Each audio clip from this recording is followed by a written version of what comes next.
Welcome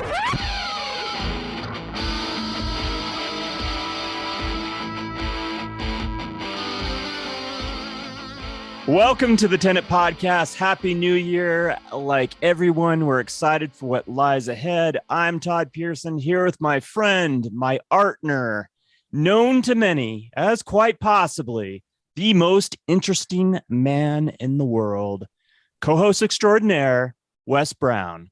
Oh my God, Todd, it keeps getting better. I thought I was going to die last week. I barely made it through the weekend. I rung in the new year practically dying. I couldn't breathe. I was hacking to death. I thought I had COVID, went and got checked. It was negative. So I guess everything's good. Feel a lot better today. So I'm excited for the new year. New guests and everything. Huh? I was a little concerned for you the other day, to be honest with you. You sounded like hammered dog shit. Hammered dog shit. Well, I felt like hammered dog feces.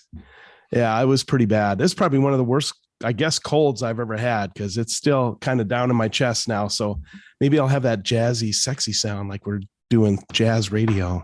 You know what? I was going to make a resolution not to use profanity or try not to this year. And totally fucked that up right off the bat. So maybe you should cut this in. You concerned me the other day. You sounded like hammered dog doo-doo. Hammered dog doo-doo. That's my same effect, does it? What's that? Doesn't really have the same effect, does it? Doesn't really, but I think that's my new rap handles. Hammered dog doo-doo. So I got a great visual just a second ago from that. So yes. Did you party down New Year's Eve? At home watching Netflix.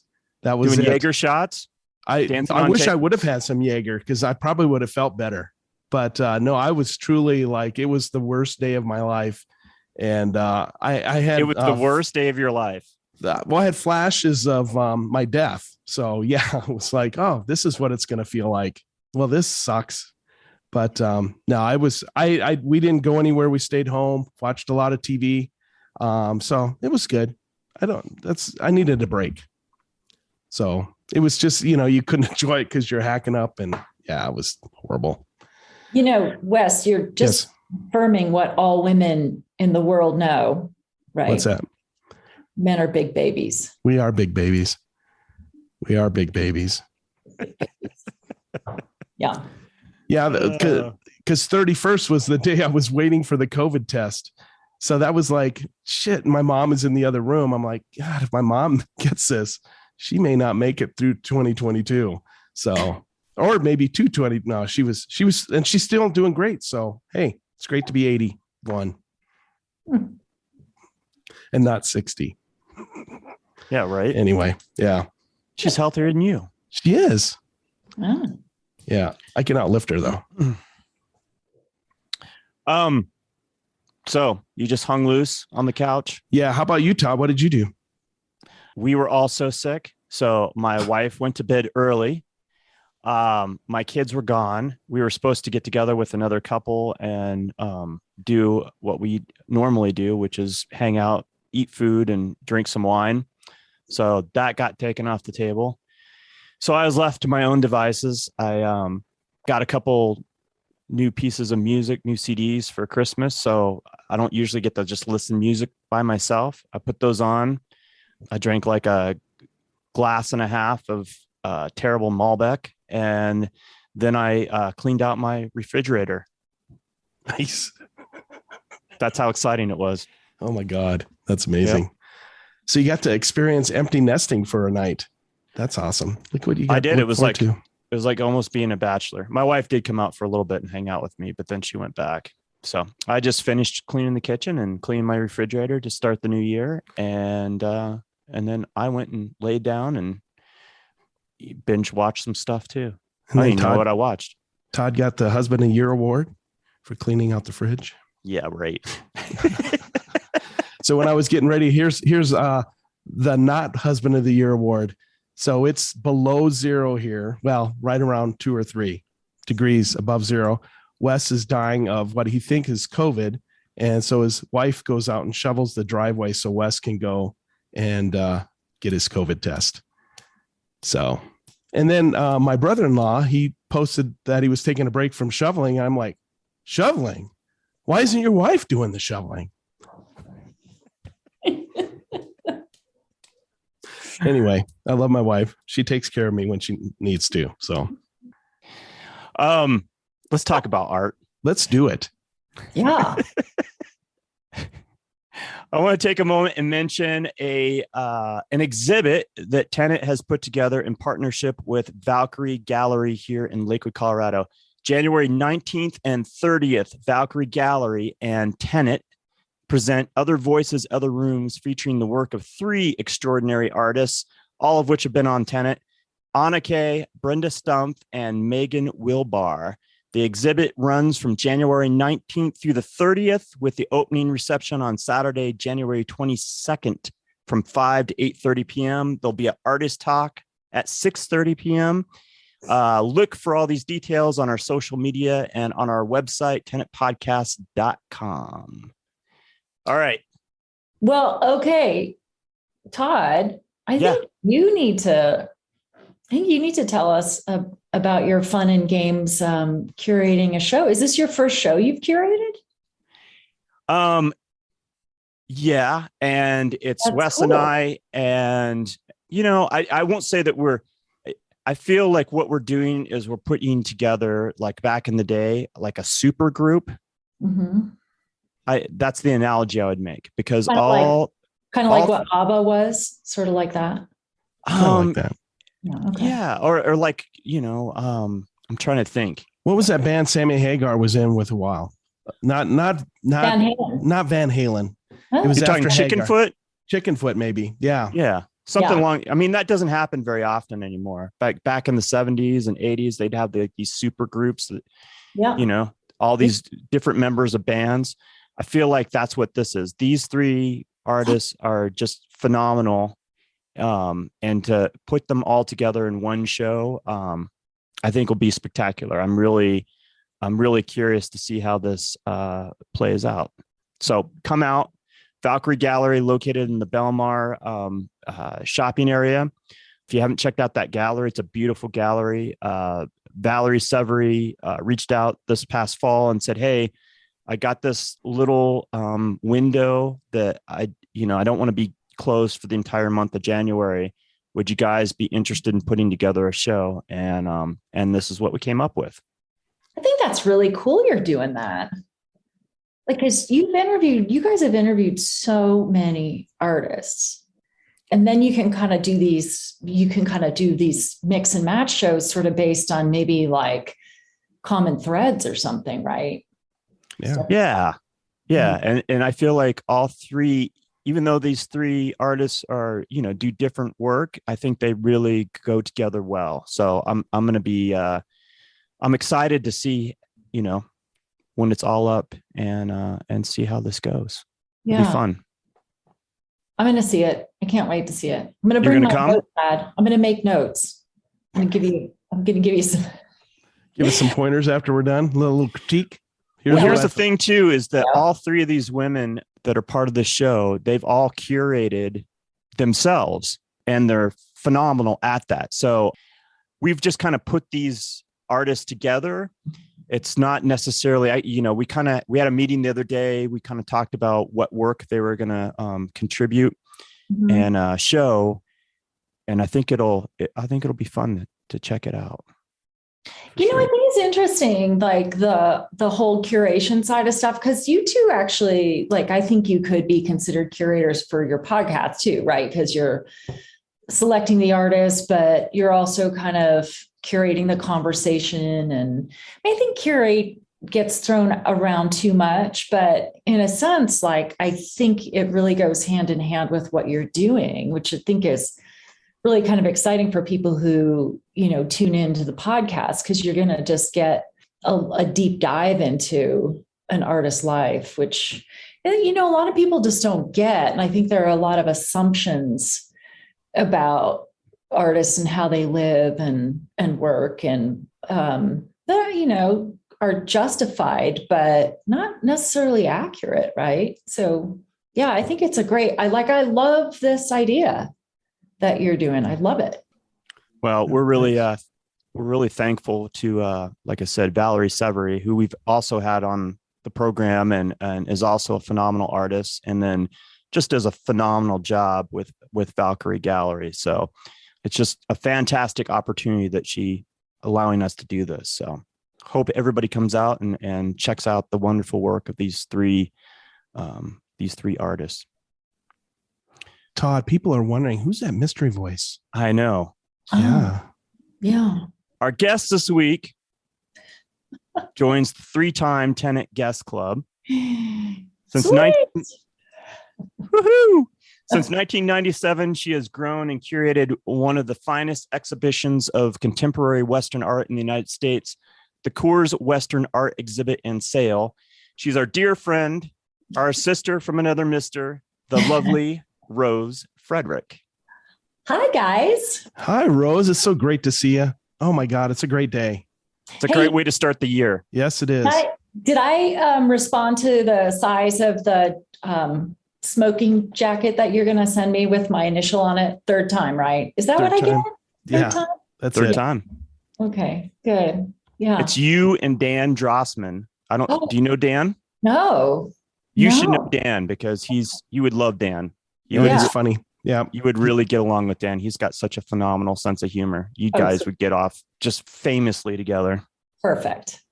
Just let's get him on right now. What's he doing? No. Don't, because No, because that'll give him 4 and he'll be. Then he'll be in the head. Yeah. I'm not okay with that. So okay. The fact that we just name dropped him will be enough for Dan. He'll just be happy he was part of the conversation. Okay, sounds good. Oh my gosh. Well, so good to see you guys. And it's January 2nd. It is. This is a great way to start the new year. For me, I don't know how it is for you. It's good for me though. This is wonderful. Yeah. Anytime I can get together with friends. Good. This is great. And you and Todd are definitely my friends. Aw. Hey, Todd, we'll talk about this later. Don't let in. Don't tell him. Oh, okay. We love you too. We love you. Feeling the love. I do love you guys. Hey, this has been, it's always good when we talk. And then Todd calls me and I'm like, I've got 2 things to tell him. And I swear to God, 17 hours later, I've completely forgotten. Oh. Yeah, it's awesome. We have some great conversations. Yeah. I want to thank you because you were one of the first people to support us in doing this podcast. And were willing to talk with us early on. We were really lucky early on as far as talking to a lot of fantastic artists. But that first interview we did with you, we walked away just on top of the world. And I mean, that was like a really pivotal moment for us because we had such a great conversation and we felt like, wow, we're like making some progress. We're like talking to some people that are, really important in the art world. And you were willing to give us the time and to allow us to interview. That was, monumental, really. And not even just let us interview her. We also interviewed her at the Coors exhibit. Yeah. And she wasn't busy enough. And then she gave 2 guys that she'd never met time to sit down with her and have a long form conversation. Yeah, it was a wonderful day. That was really fun. Well, you know what? Anybody who knows me knows that like I'm the first to get to any art thing and the last one to leave. Like the lights are on, they're sweeping the floor. I'm still talking. So yeah, that was the coolest thing. Yeah. And, so Wes, when Todd and I talked last time, which was just a few days ago, and we were talking about this, and I said, the amazing thing about that is that you two really opened up a lot of possibilities in my mind. And when COVID hit, we couldn't have an in-person show. And thanks to you all helping me really kind of figure out a lot of stuff, I started doing those inside the artist studio little mini kind of podcasts with 3 artists at a time. And they've been really fun. We did them again this year. And the artists, like you probably experienced this because artists can be super shy and they're like, I don't want to be recorded. I don't want to,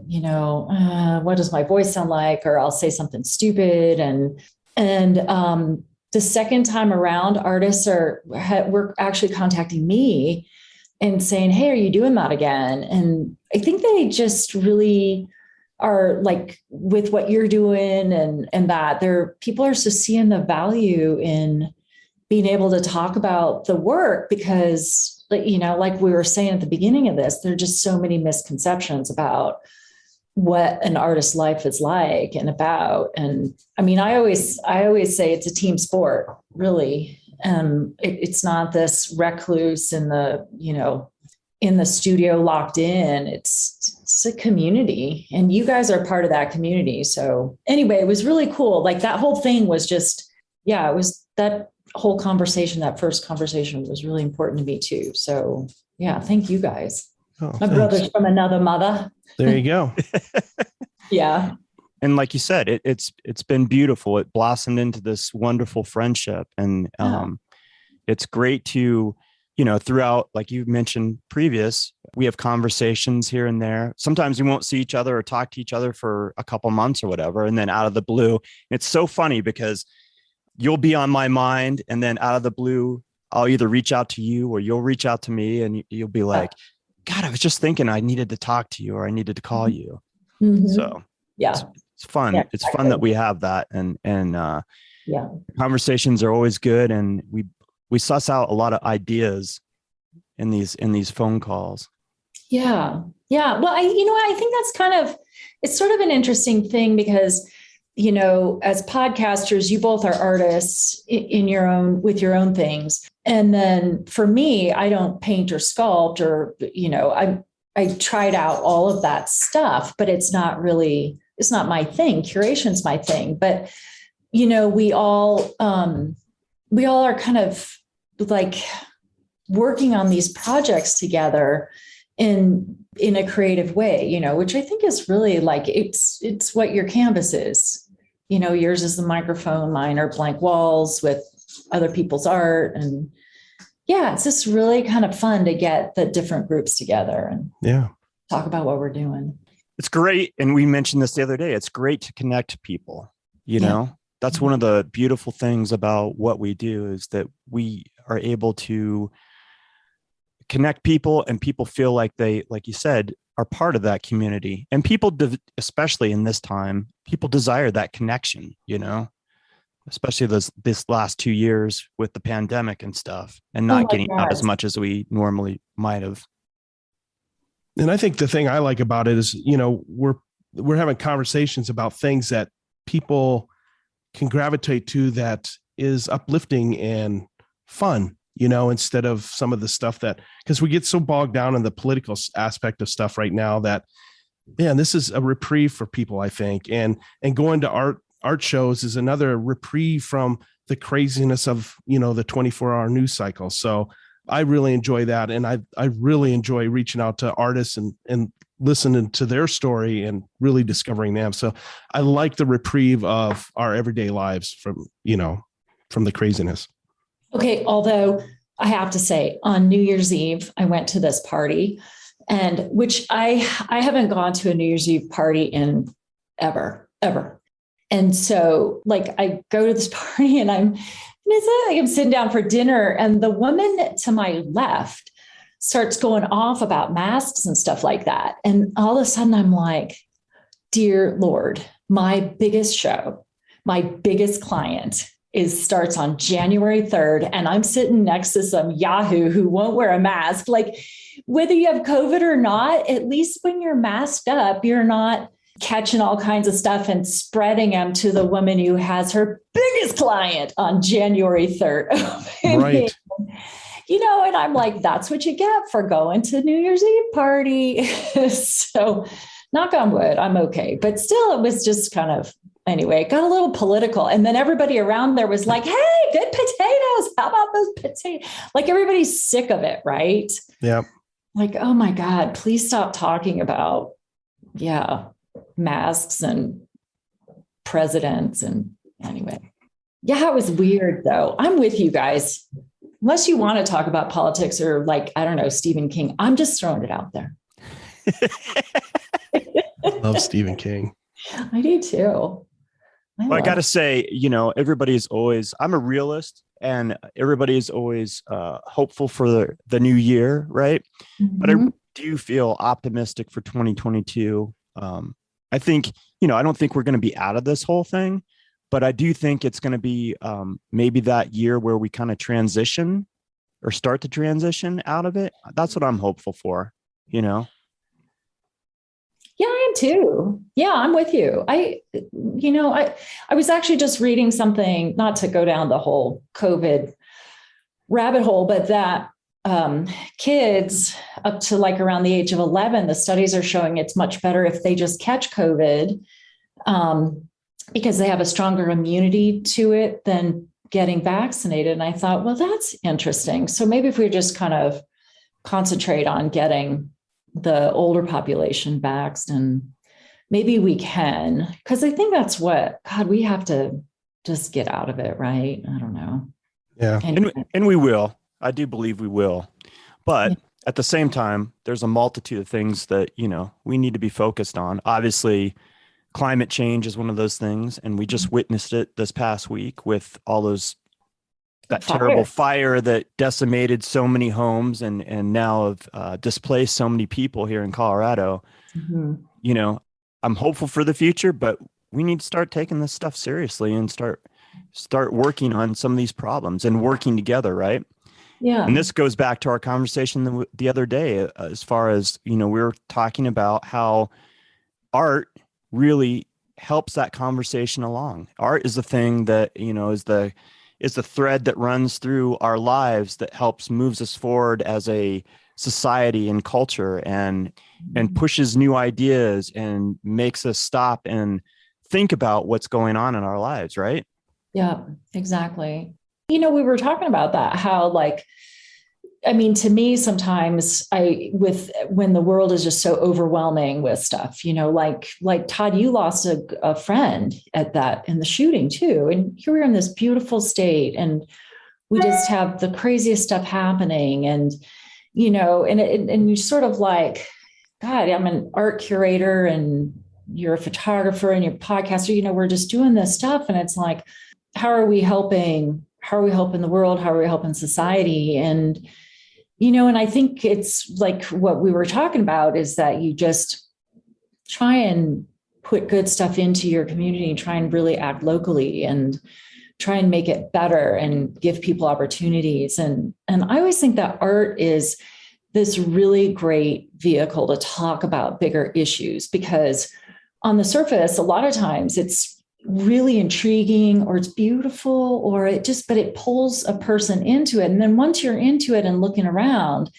into a painting or a show or whatever it is, then you hopefully start to ask questions and start to think about topics outside your own realm, and so maybe that's like what art can really do, because it just gets discouraging sometimes. I think like I've got one vote, I've got, one voice, I feel drowned out at times, but, maybe that's kind of the cool thing about, Tenet podcast and giving artists voice and exhibitions. And now this new exhibition concept that you're doing and things like that, it's, maybe that's where some real change can start to happen. I don't know.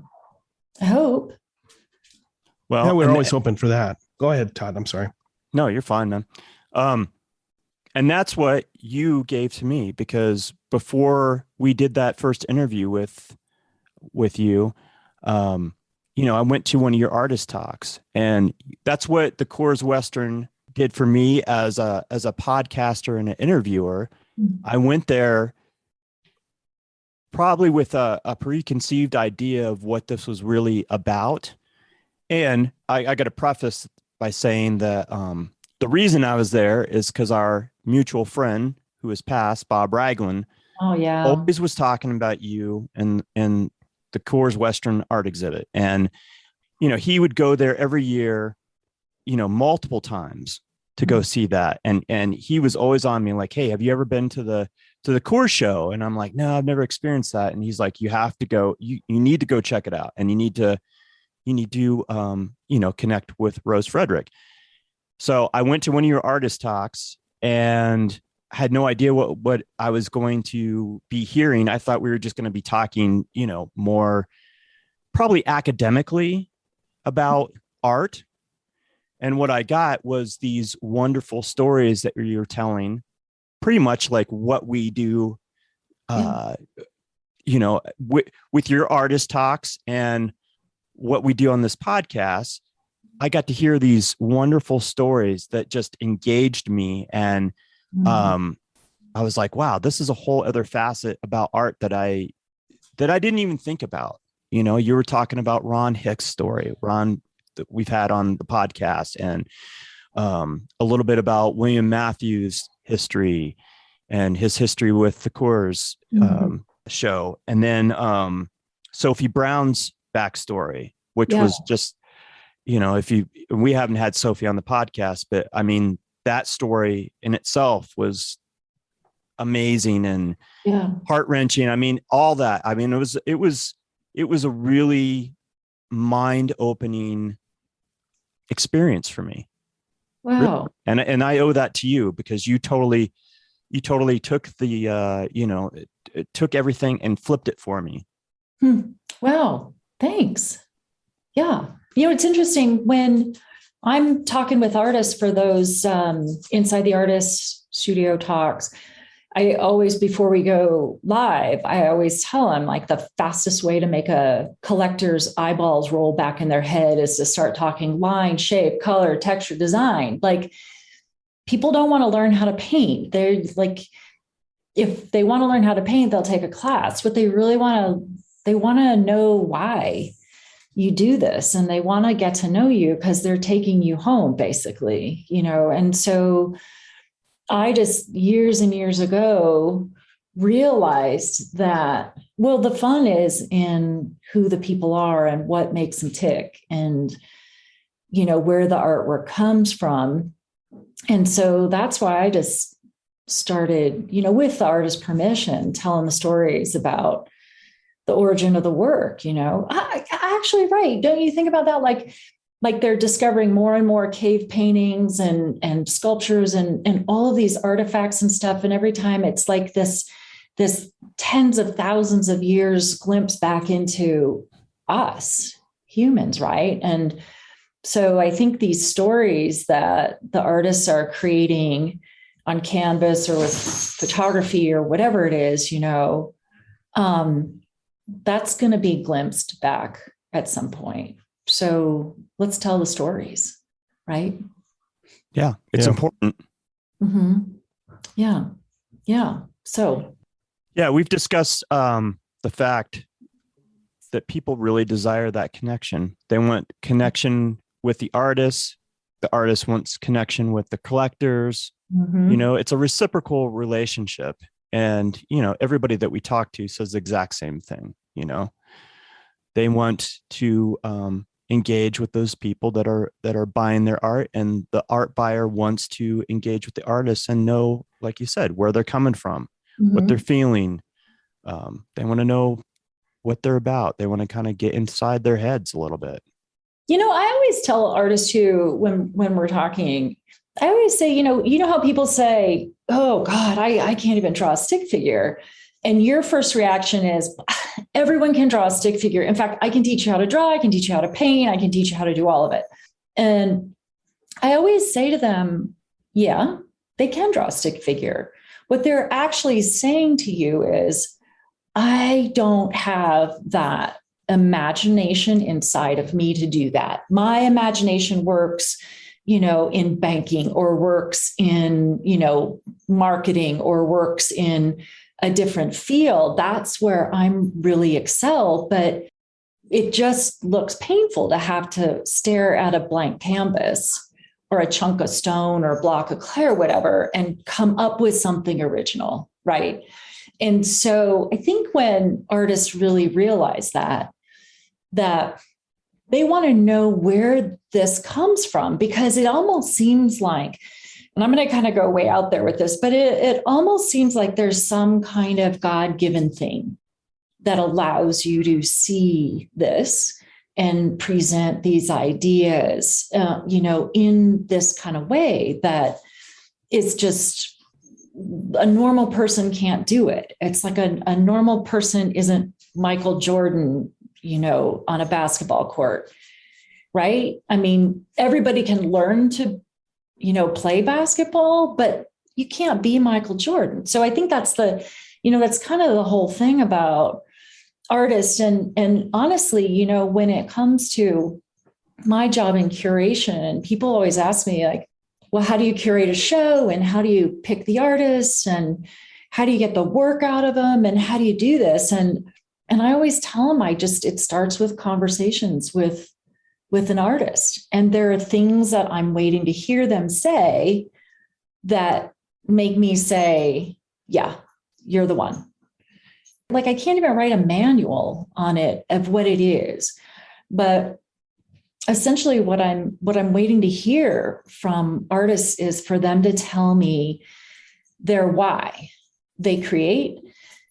And I'm waiting for them to tell me what makes them authentic. And essentially the artist has to be very vulnerable. But once they do that, once they go there and they can communicate why they're doing this, and they're communicating why they're doing it. And it could be that, part of why they're doing it is to sell the work and buy more canvases and paint, right? And that's definitely a part of it. But there's got to be something else that they're tapping into, or that they're desperately trying to find or connect with. And, I'll tell you this, I was just talking to Daniel Sprick, who is, he has like a wing at the Denver Art Museum. He's collected by museums. He's in his 60s. Like he is just at the height of his career. And a big part of the conversation was him telling me, I am searching for beauty. I know I haven't found it. I know there's still more to discover. And he was just so excited. He was like, I get to the studio at 9 a.m. and I leave at 9 p.m. almost every day. And I'm just looking for this, and I'm working towards this. Right. And so that is like a really authentic space that he's coming from. And so that's really, if you're going to be an artist, it is an all-consuming life. There's parts of this conversation as a curator that I'm having with these artists that tips me off that, yeah, I'm going to work with you. I'm going to be your safe place. You're going to bring work. Your story is safe with me. I'm going to communicate your story. You don't have to do that part. Like, if you can come and talk to people, great, but I'm going to work on that part for you. And that's like that art thing that doesn't happen in a vacuum. It's like, it's a team sport. I'm now part of your team. I'm going to communicate what this is about to other people. I'm going to show them how to look deeper at what you're doing and what you're bringing to the world and why this is so important. So I think that, when it comes to curating an exhibit, an exhibit like the Coors National Western for the National Western, but the Coors Western Art Exhibit and Sale, right? There's a definite theme to the show, but how do I, then find artists who are not locked into, I just paint this horse with a Western saddle and this bridle and this stuff and going through this, they're actually looking at, what does it mean to be in the West? What does it mean to be alive today? What are these issues that we're facing? How can I communicate what's going on in my life and how I'm responding to all of my surroundings and trappings through this art form and through my hands and my signature, essentially, right? And that's what's so exciting about the show and about the artist, is that fluidity of it, because it is, and I'm putting this in air quotes, but it's contemporary Western, meaning that it's not abstract toilet bowls on the wall, or whatever, banana duct tape to the wall, it is a present day look at what's happening and what's important to talk about. So anyway, sorry, I feel like that was a filibuster. New Magazine is our media sponsor for the Tenet podcast. That's NUE. You can follow both the national and the Denver edition of New Magazine on Instagram. The national edition can be found at new_magazine and the Denver edition at new_Denver_magazine. Look to New for compelling stories from the world of art and fashion. Thanks for listening. I'm Rose Frederick, and you're listening to the Tenet podcast. So you just recently, and I think it's the most recent blog, you said making the case for contemporary Western art. They had somebody come up to you and requested you to do an article on that. Talk about that. So how is it different than traditional Western art? And what does Rose Frederick look for when she's looking at contemporary art? Thank you for bringing that up. Yeah, so Michael Clausen, who's the editor of Western Art Collector, he reached out to me because of my blog, The Incurable Optimists, on my website. And he asked me if I would write about contemporary Western art. And my first reaction was, are you sure? Because it's going to piss people off. It's so weird. Like, people get really angry when you say contemporary Western art, because the Western art has really been kind of taken over by, or it's predominantly been historic scenes of the Old West. I'm going to be really tread lightly here because those are beautiful paintings. Those are really exceptionally talented artists. It's not what I'm looking for at all. And so the difference in just kind of a black and white is the traditional, and what people say when they say traditional Western is that, Remington and Russell kind of look at painting and what the West was. And I don't know if you guys have ever dug into this at all, but Charlie Russell painted scenes that for the most part, he was living. But Remington, by the time he got out here, that West was gone. It had been barbed wire fenced off. The native tribes were put on reservations. We really had perpetrated quite a genocide on them. They were not living like that anymore. And so to look back at the West in that historic way, and I'm just going to go ahead and say it, I just don't think it's appropriate to do. And in part of that article that I wrote, I talk about how if I have Native American representations in the show, it's done by Indigenous artists. And I think that's really important. So it gets people angry, I think, because they like the historic work, and it's fine. You can like whatever you like, and that is perfectly fine. My whole thing is I want to give voice to and make a space for people who are looking at the West today, not looking backwards, and not making historical scenes that may or may not have ever happened. And I think it's interesting because when you talk to I interviewed Dakota Hoska, who's the adjunct or assistant curator of Native American art at the Denver Art Museum. And one of her comments was, why don't they paint their own history? I know that our history is something that people kind of yearn for because there's this spirituality to it and all this kind of stuff. But why don't white artists paint their own history instead of ours? Because it flattens out their experience and it makes it look like they're gone, that they've all passed, because we don't see teepees and peace pipes and all that. So there are no Indigenous people anymore in our country. And so for me, I mean, and that's like just one aspect of it, right? I mean, but the difference is really the traditional of this looking backwards approach versus a contemporary looking forward, in my mind, approach. And it's not just in subject matter. I mean, it's also, we've got Mae Weichelberger, who is using her photography and putting it on plexiglass and cutting out these three-dimensional forms and creating like things that you would normally see on a ranch or a farm, saddles, bridles, all this kind of stuff, but creating it out of plexiglass, so now you're walking into a show and you're looking at something and you're seeing it in a different way. You're seeing it light pass through it because it's plexiglass and there's photo mounted on it and etching and things like that. So it's really, to me, it's creating a forum where artists can use materials of the day.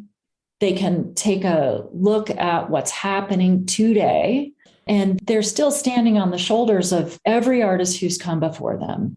The Rembrandts and the Remingtons and the Russells and the, Rosa Bonheur, all of it, they're standing on the shoulders, but they're saying, this is how I see it.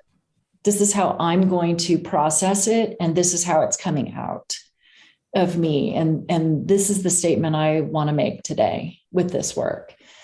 So I think it frustrates people in that, because I've had people get really mad at me and recently, and I think it frustrates people because there's something about art that it's almost like me saying that their kid is ugly.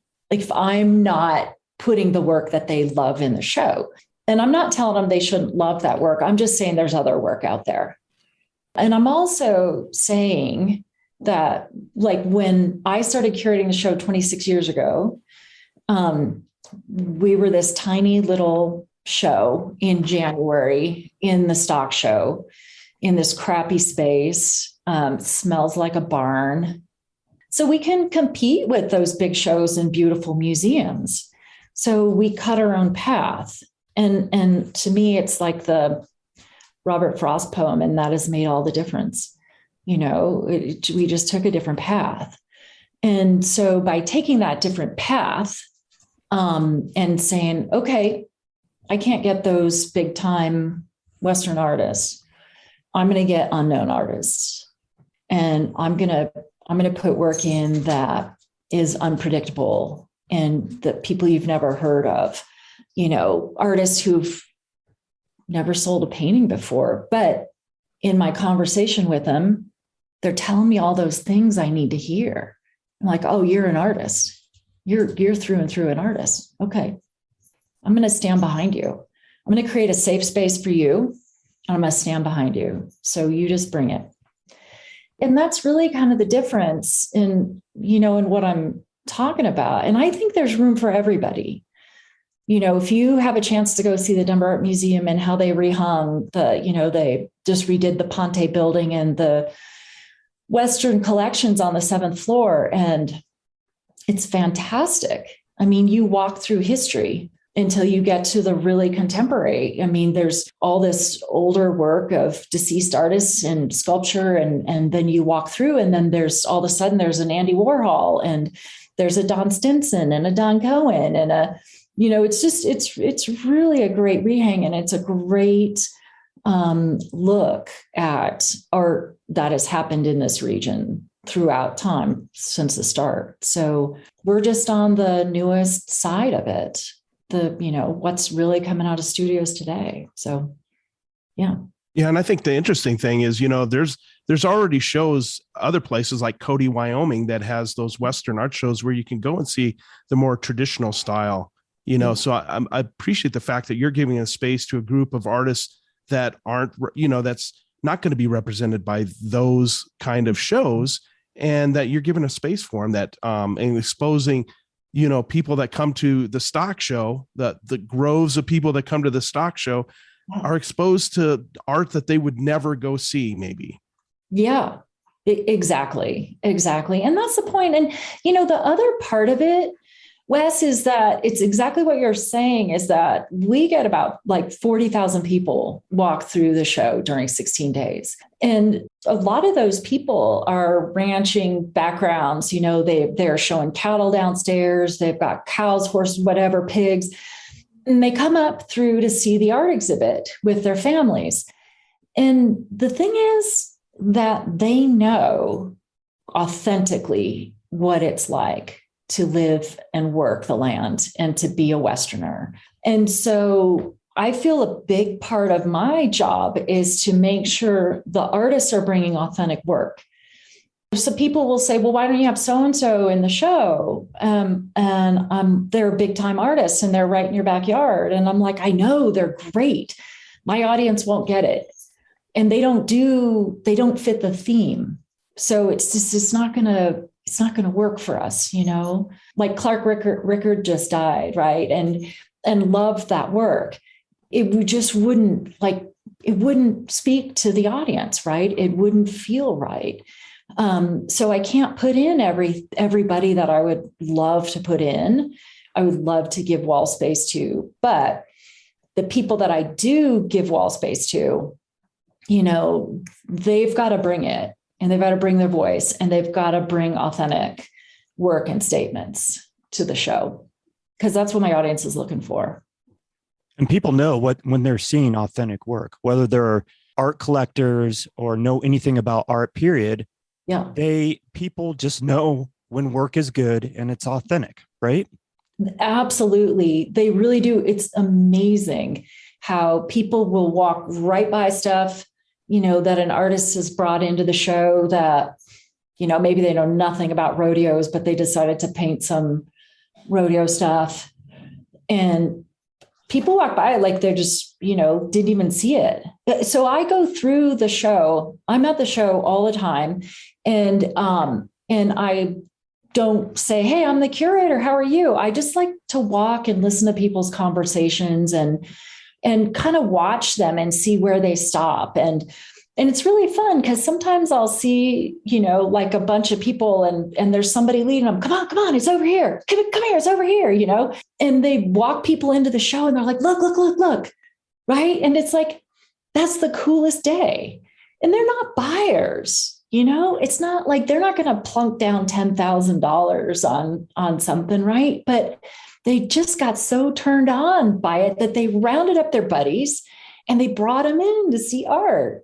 So, that's like the cool thing, and I think that's the thing that happens when it's artists who are using new mediums and new voices and new ideas and just all this kind of stuff going on. Then the audience comes in.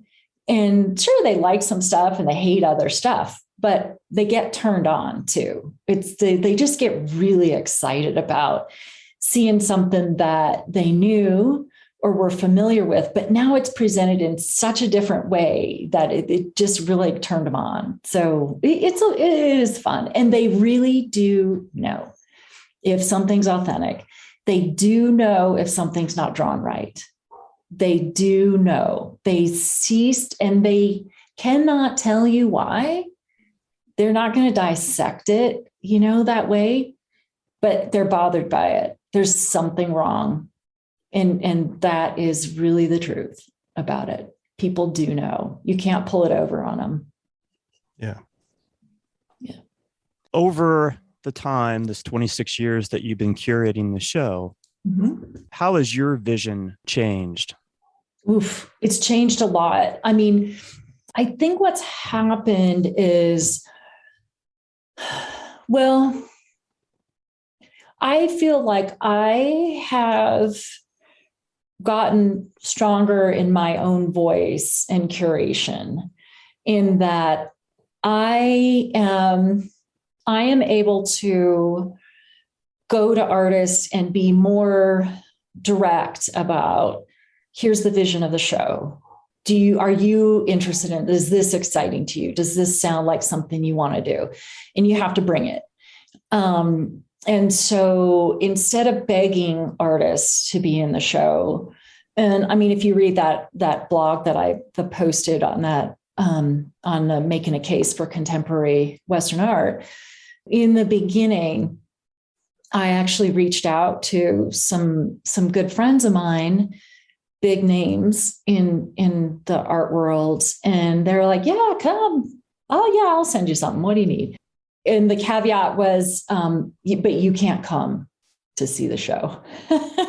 It's like, you can't see it because it is so like, it's so ugly in there, like the walls and everything. And it just like, I knew I had to build this space and build up, what was happening in there. Literally, like in the beginning, I had one light for 2 works of art.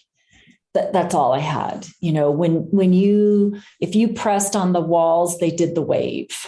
Like they were just that kind of flimsy, and so we've come a long way that way, but we've also come to this place that, and thanks to artists like George Carlson, Len Schmiel, Skip Whitcomb, Steve Kestrel, and on down the line, that these artists said, "Sure, I'll help you out." And they sent work.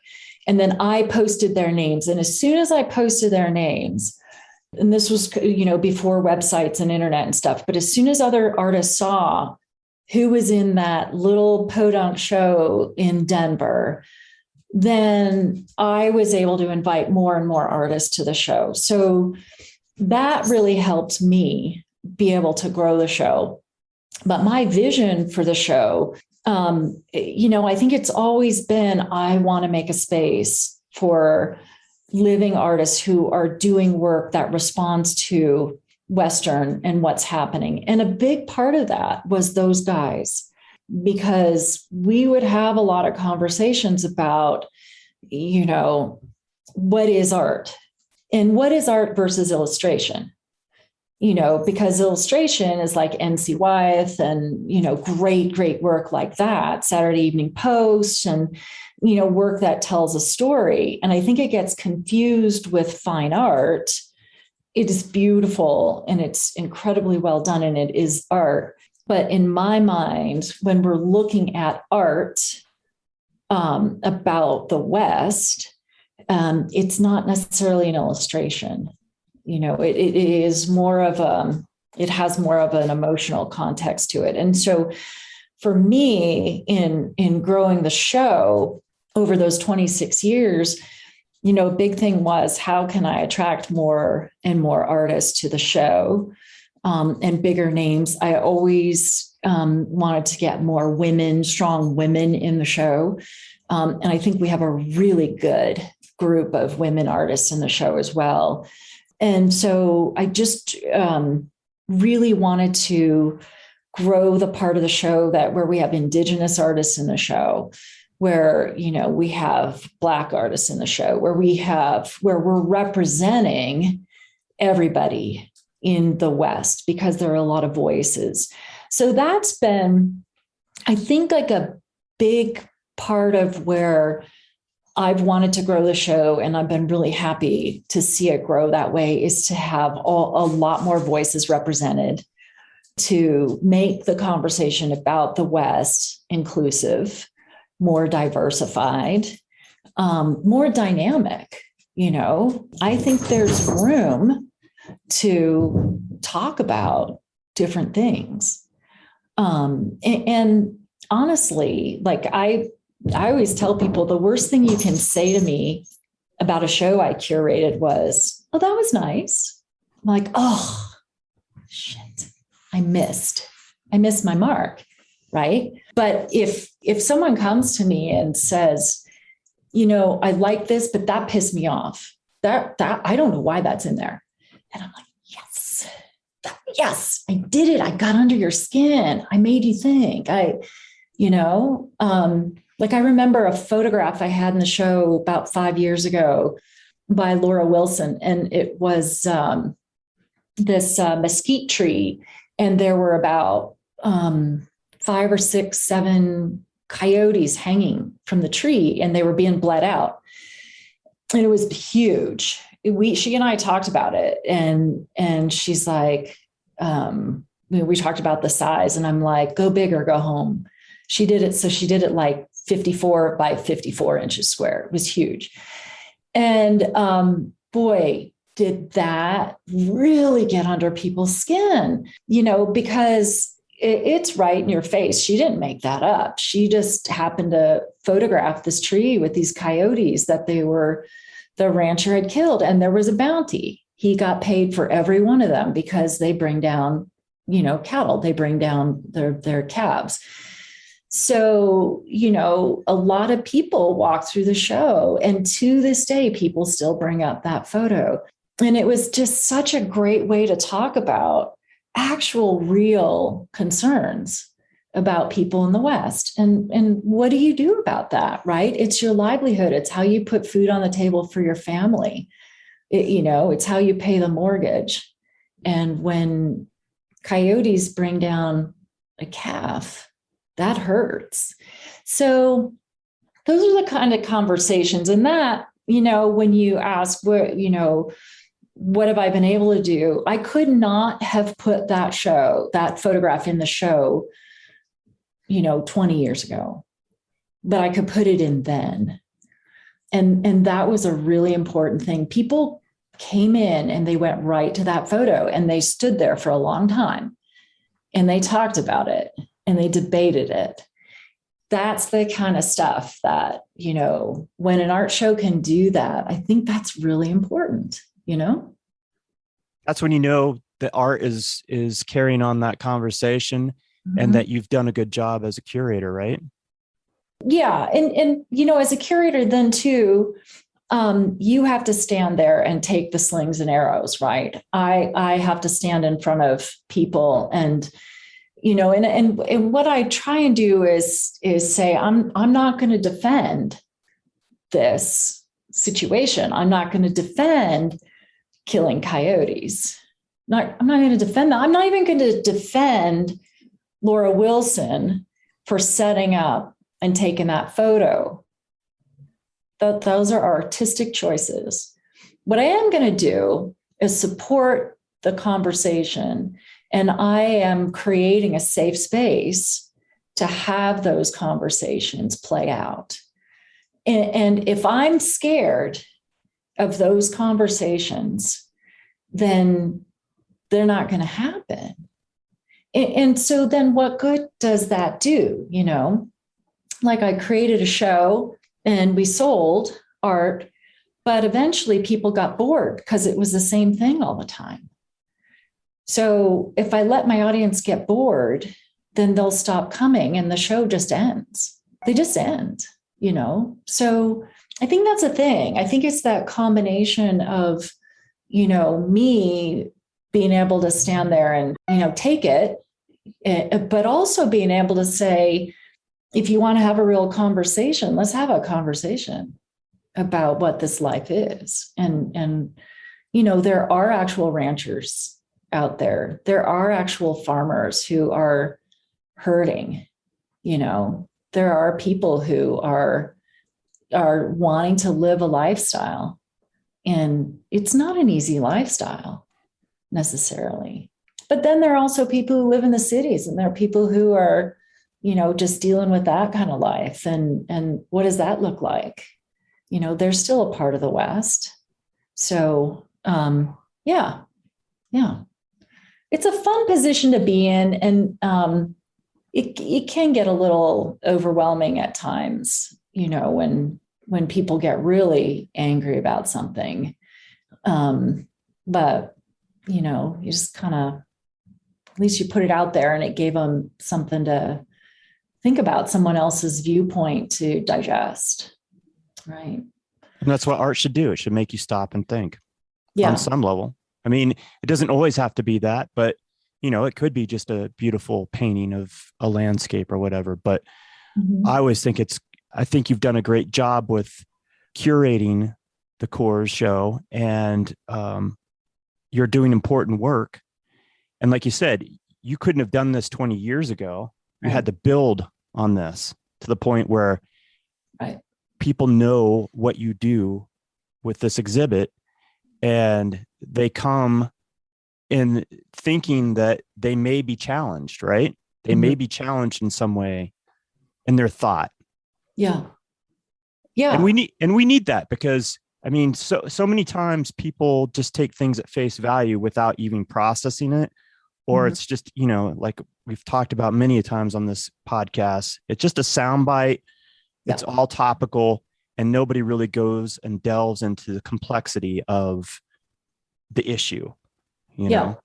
Well, and two, social media and everything is geared towards creating your own echo chamber, right? Like, so I like this, and now I'm getting flooded with the same philosophy over and over. And so I think exactly to your point, Todd, when you go see an exhibition, it is really a great way. It's kind of a safe way to be challenged. It's safe in that, you don't have to have a back and forth conversation with somebody. You can actually look at artwork, head out the door, and just process it. Why didn't I like that? And I think that's the thing. Like sorry, that's my dog. When you go see an exhibit and you like something, that's great.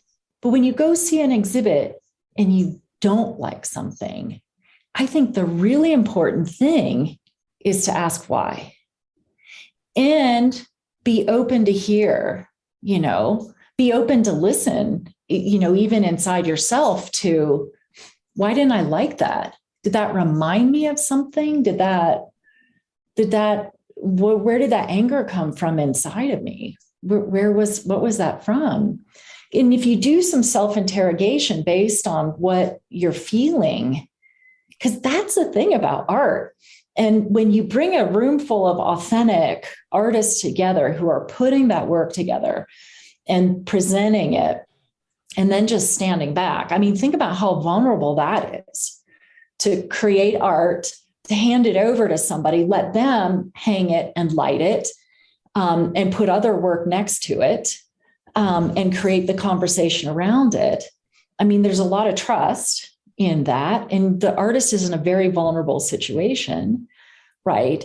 And so as a patron, you go in and you bring your own baggage, you bring your own ideas and your past and how you grew up and what you like and don't like. And that's fine. But where you grow, I think, is when you start asking questions. And you want to ask questions when you're surrounded by art, because it got under your skin. Something about it kind of not necessarily made you mad, but just sort of got under your skin in some way. And you look around and you got to talk to somebody about it, like a great movie or a great book, a great bottle of wine you want to share, right? Like you had this feeling about it and you want to bring other people into it. I think that's the thing about the Coors show that I'm probably most proud, is that people do come in and I do see them having these conversations around the art. Like it created this place where, like I'll see people come in almost every day and they just needed a break.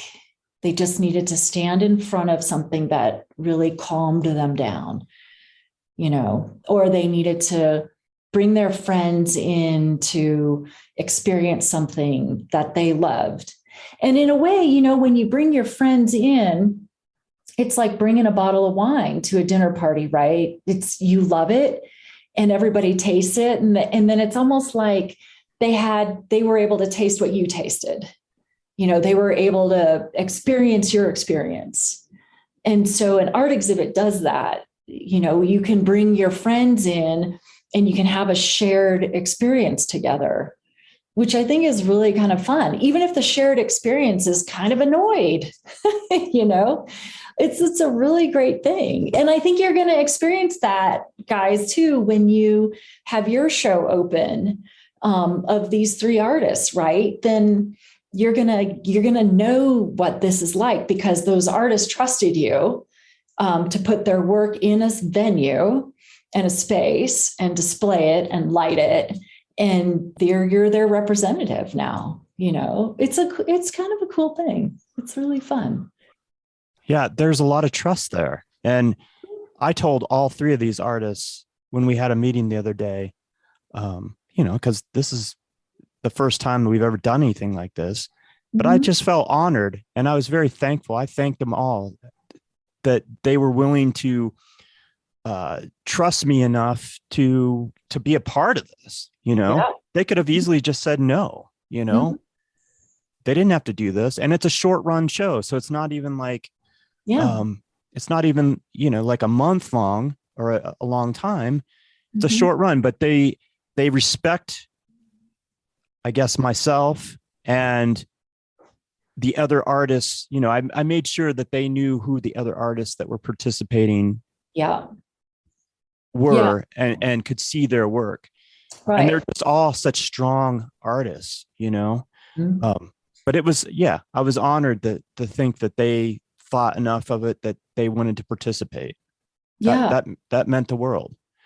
You've thrown this word out a bunch and we've talked about this a lot on the podcast, but vulnerability. Yeah. People don't think about vulnerability a lot of times. I think when we're talking about art or thinking about art, we romanticize artists and the art, but we don't think about that aspect. And it's a two-sided coin, right? There's the vulnerability of the artist, but there's also making yourself vulnerable as a viewer to be a part of that. Yeah, for sure. And I think that it's interesting. And maybe the word is really on my mind because I was re-listening to a series of lectures with Brené Brown when she's talking about vulnerability, the power of vulnerability and shame and all those kinds of things. And it was so interesting because a big part of her lecture was wholehearted people are creative people. And she was talking about how a lot of people who are not creative or do not allow themselves creative outlets were shamed around creativity, and usually as kids right around middle school. And it was something to do with, and it's interesting because I've since talked to people about this and they all come up with, oh, this was what happened to me. And it was in middle school. So it was like, when you were a kid and you were doing all this creative stuff, and then all of a sudden you get into like middle school years and the teacher says, that's not even close to a horse. That is the ugliest thing I've ever seen. And they do this. And I don't mean to like do a blanket thing about teachers because the preponderance are great. But when a teacher does that to a kid and destroys that and puts shame around creating, that closes off that space that we need, right? That outlet that we need. And so I think I've always been really aware of how vulnerable artists are, especially artists who are coming so close to the bone with their work. And I've always realized my place in this is to be like, I have literally said to artists over the last year, I've got your back. Just go do it. I'm right here. I've got your back. And several artists I've said, you have my permission. I want you to go do that. And they're like, really? I'm like, yes, go. And it's crazy. Like, they didn't need me to say that to them, but they did for some reason. And so I know that it's this team sport idea, but being vulnerable is what they need to do to be authentic, to be honest, to be free of the constraints that are stopping them from going there, from creating this work. And I do think it's vital to have art and to have artists out there and to have have these dialogues going on. The vulnerability aspect of it, I'm really aware of and always have been really aware of. And in knowing that I need to do a lot of listening. I know I'm doing a lot of talking, but with the artists, I know I have to do a lot of listening.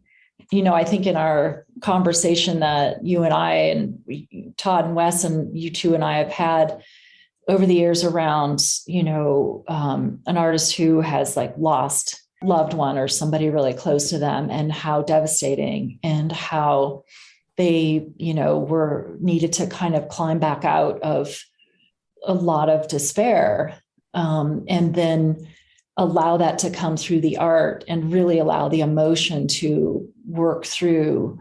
And for me, not judging any of that part of it, but just simply saying the work is really good. It's there.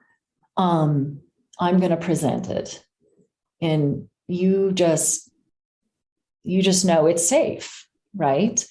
And so I think whatever the exhibit is and whatever that venture is with a group of artists, you have to create a safe space. And it seems like Western art should be a super safe space, right? I mean, it's horses, it's cowboys, it's like, what could go wrong? But the going out on the limb part is when I talk to artists and say, I want authentic work, and I want what you want to do. And I want it to come from inside of you. And I want it to, I want it to have conversations with people. I want it to touch people. I want, then I have my work cut out for me, because then I need to be there and be present and present the show and lay out the show and talk about the show and bring people through the show in a way that's respectful, but can also show what they're doing in the best light. So the vulnerability part, I mean, I have a part in that as well, as the curator, because nobody's going to go to the artist and say, that wasn't your strongest body of work. But people come up to me and say that about artists in the show. And I will lean right back into them and say, let me tell you about this body of work. Let me tell you where this comes from. And I'm going to tell you why this is the best work they've done yet. And so that's my job, right? And I had to learn through the years not to take it personally when people criticized an artist's work, because I'm really in touch with my emotions. And so when people would criticize somebody's work, I could just feel it just going, just amping up until my head was going to explode. And over the years, I've really learned how to not take it personally, to say, this person is coming into this exhibit with these things. And because they've chosen to talk to me about this, I'm going to listen and I'm going to respond to them. And I'm going to tell them, right back to where we started with this conversation, I'm going to tell them the story behind the work. I'm going to tell them why this work is here, why it's important that it's here. And that's not, I'm not trying to talk you into buying it.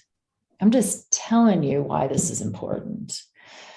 So, yeah. And to your other point, vulnerability on the people coming into the show. And I don't think people would walk in and say, okay, I'm ready to be vulnerable. But I think what I try and do anyway, and I think what my volunteers at the Coors show try and do, is also to make sure they're holding a safe space for people to come in and have an emotional reaction. And so somebody doesn't just say, well, that's not what that painting's about at all. Well, that's stupid. Why would you ever say that? But the idea that what we're all doing, the volunteers who are working at the show and me and, my advisory committee and everybody, what we're doing is saying, that is really fascinating. I hadn't seen it that way, but now I see what you're saying. That's really interesting. And a lot of times what I tell the volunteers, my mantra is, you may not like a piece of art. You may not be able to afford it, but the person who's standing there looking at it, they do like it and they probably can afford it. Your job is just to talk to them and make them feel good and listen, and tell them the stories that you've heard and that you know about the artist because you are representing them. And so I think that's really kind of a key thing, is to hold a space for people so you can walk into the show. You can like and dislike whatever you want. It's safe. That's fine. And you can ask questions. We hope you ask questions, and, but mostly just allow the work to talk to you. And it won't all talk to you, for sure. But when stuff talks to you, boy, and you're willing to stand there and really digest and listen and think about it, that's a pretty great day. That's pretty amazing, I think. I think so too. Yeah. So every year you add people to the show. Mm-hmm. Who's new that we should be looking at for this exhibit? Oh gosh, good question. Really great question, because during COVID, I added new artists. Well, because we were just going to have a show. So I added new artists, but I kind of didn't think it was really fair to them, so I didn't add too many new artists this year because I really wanted the people who were just online to actually be able to be in person this year. So there are some really kind of fun new artists in the show, though. There's a woman from North Carolina named Nancy Bush, and she's doing these wonderful paintings of cows. And she and her husband used to have a ranch in Virginia.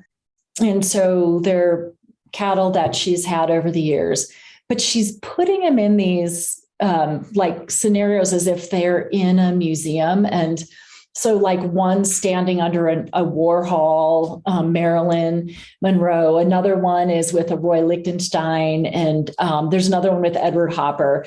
And it's so funny because, when I called her up and was talking to her about the work, I'm like, you had me at Hopper. It's just, it just, like, I love when artists make me laugh. I love that so much. And those just make me laugh. They're just this really witty nod to, art and what's going on there with cows. Like, truly, what could go wrong? I have to pull up the website because I can't, I feel like I'm always looking at this art and these artists that, okay.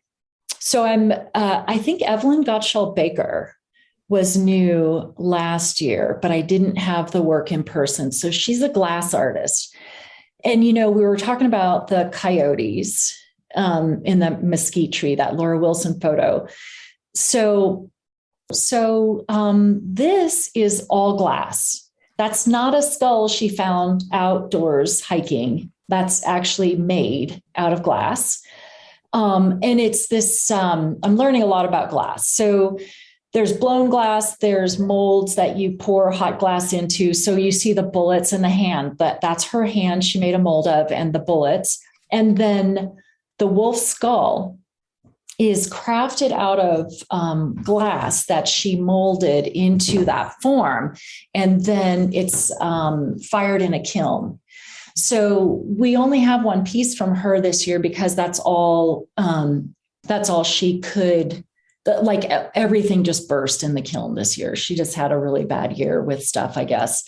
But that piece is What Would You Do, I think is the title of that. Or Would You? Would you? Yeah. Would you? Yeah. And so that one is really about the reintroduction of wolves.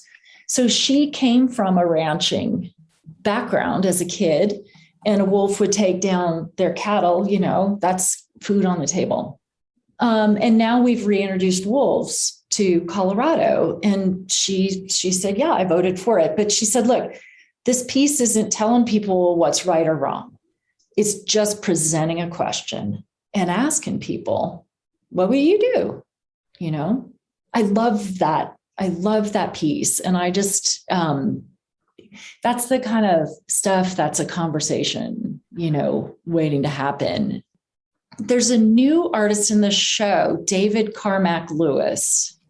I think it's going to be interesting, the conversations around it, because they're kind of more metaphorical pieces. There's, like chairs floating over forests and a canoe that's on fire upside down, floating over the lake. And he's actually a muralist in the Northwest, and is also creating these really fascinating paintings. Yeah. Like this, a chair on a boulder that's just floating over the universe kind of thing, and it's just these pieces of art that are really meant to make you think, and ask questions. So I think it'll be fun and interesting to see how people, try and work through his stuff. Because seriously, I look at it too, and I'm like, and I have the privilege of being able to call him up on the phone and talk to him about the work and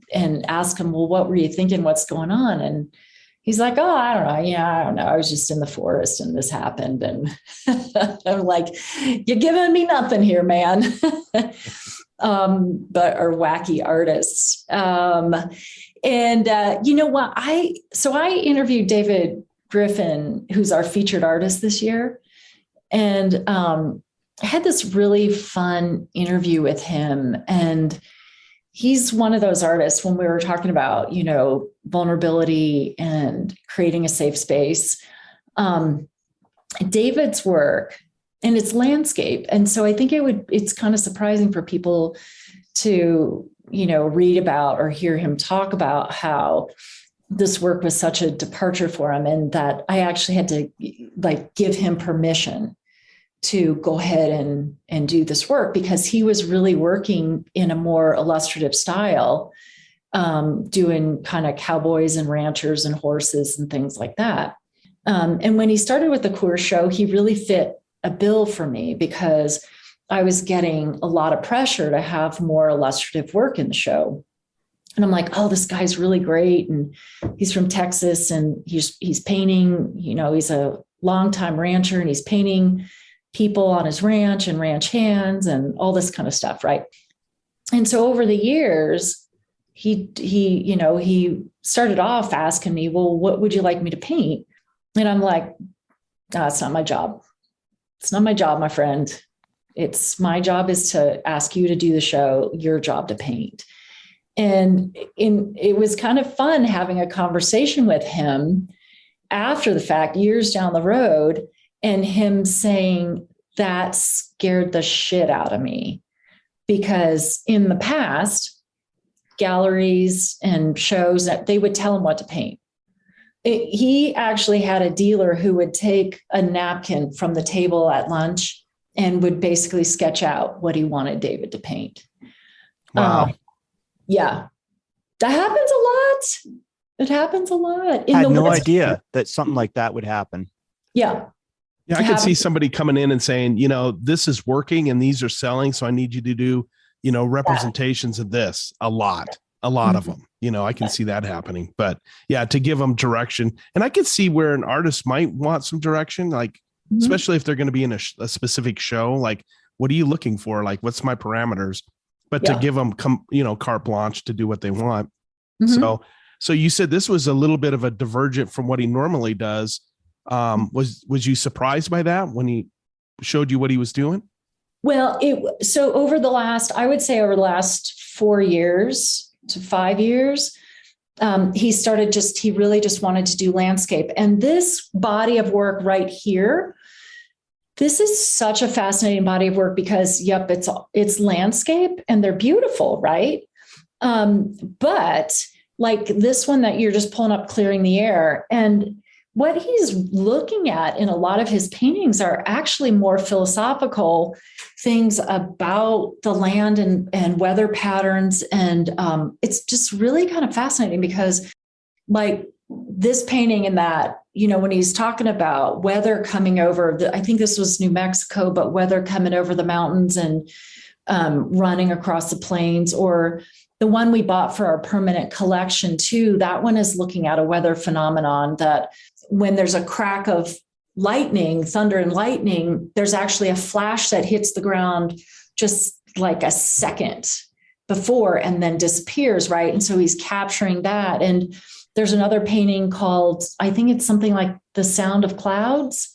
And it's, let me see, a Measure Mercy. I'm looking at these. Miracle, well acquainted with the sound of clouds. And that one's based on these scientists who were measuring and looking at the sounds that clouds make as they form and move past each other, and just sort of fascinating. And so he's been able to, over the years, really gain a lot of confidence in his work. Going from an illustrator who was told what to paint and was creating works for a market, to saying, what do I really want to do? This is my life. I'm the artist here. What's it going to be? And then creating works. And what he was telling me is that he brought this work in about 4 or 5 years ago. There was no cowboys or horses in it. And it all sold. I mean, it was just, people just loved it. And it was really strong work. And it was probably the first body of work, I'd seen from him that was really authentic of his experience and what he wanted to do as an artist. And people felt it. They bought it. It just flew off the walls. And I think that's that thing, when people know if something is authentic or not, and they really felt that with this work. And he just is putting so much of himself into the work these days. I mean, talk about being vulnerable, and it's nice because you get such a good response. And it's just like hanging out with David Griffin. He's just the kind, gentle, easy spirit, and that's his work, So, so he's somebody who has really grown and evolved in what he wanted to do. And that's something that I really am so proud of in him and a lot of artists that, my job, safe space, my job, stand up there, talk about you, your job, bring it, and what are they doing with that opportunity? And I think David's a good one. Whoops, Buster. But it is that it's a team sport kind of thing with it. Right. So, David Grossman is another one. And I always love talking to people about David Grossman because he was somebody who came on one of my art tours like you did, Todd. And at the end of the tour, he asked me if I would take a look at his work. And I was like, yeah, I would love to. And a year goes by, I never heard from him again. And then I see this kid again. He's on my tour. And he's like, I'm ready to show you my work now. I'm like, awesome. And he sends it to me, and it is one painting better than the other, just so fantastic. And I can't believe it. It's like, this is one of the exciting things about art curation is when you find somebody who's completely unknown. Nobody knew who this guy was. He had no galleries. And it's a fun thing about the Coors show in that my audience has come to know that I'm going to throw some work at them by artists who are complete unknowns. And they love it. Like, I tell them, like, I vetted the work. I'm confident this artist isn't going to go work at Starbucks next week and stop painting and, altogether. But David Grossman is one of those people who walked into my life with this work. And I always tell people, when you stand in front of David Grossman's paintings, you've just met David Grossman. He is quiet, reserved, shy.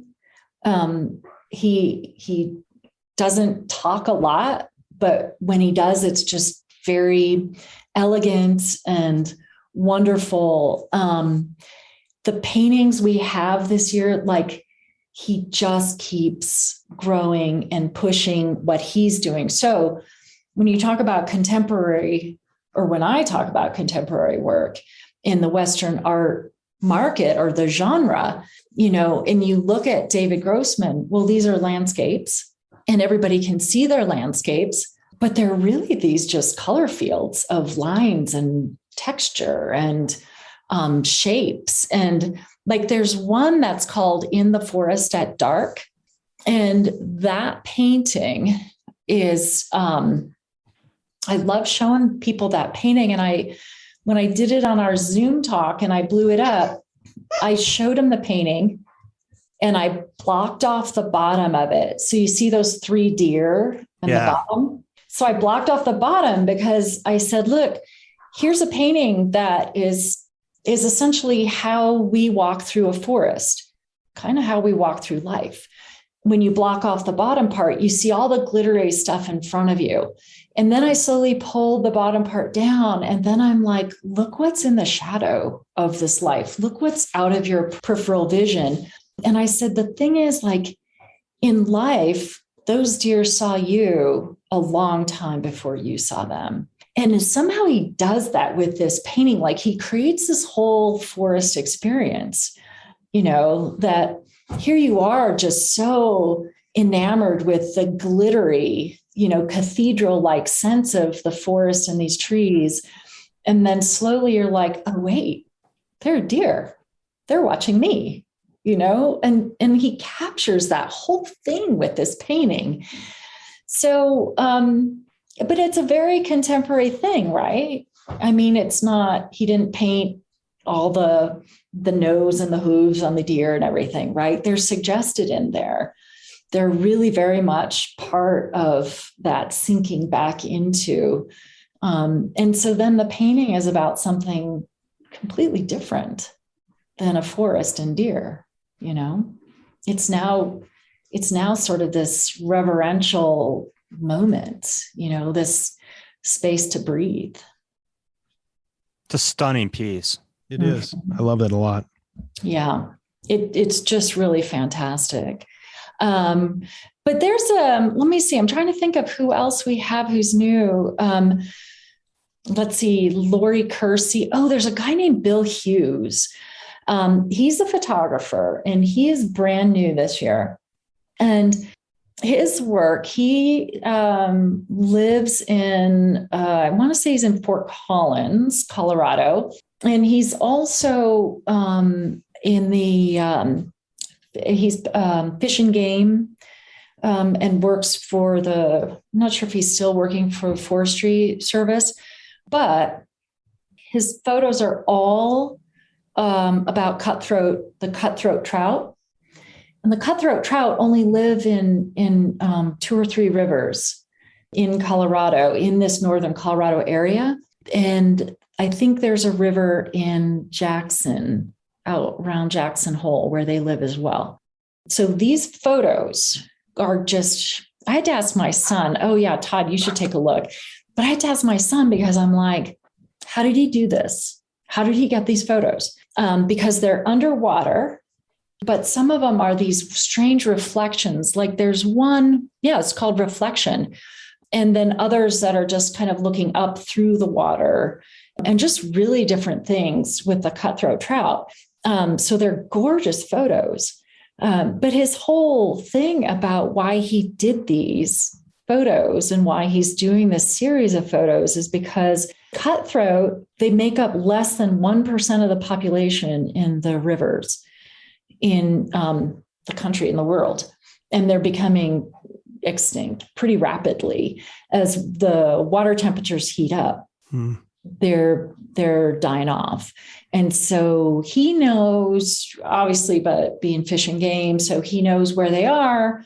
He has the patience to study them and find them, and also has the wherewithal to set up this camera gear to be able to take these photos. But the whole thing is to just bring awareness to cutthroat trout and that they're becoming extinct. And in this way, so again, here's this artist who has something that he really wants to talk about, and he's creating in this beautiful way that sucks people in, and then they start asking questions. And then you can learn about something, well, what can I do about it? What are you wanting me to do? What are you asking of me? Right. Yeah. You're being educated.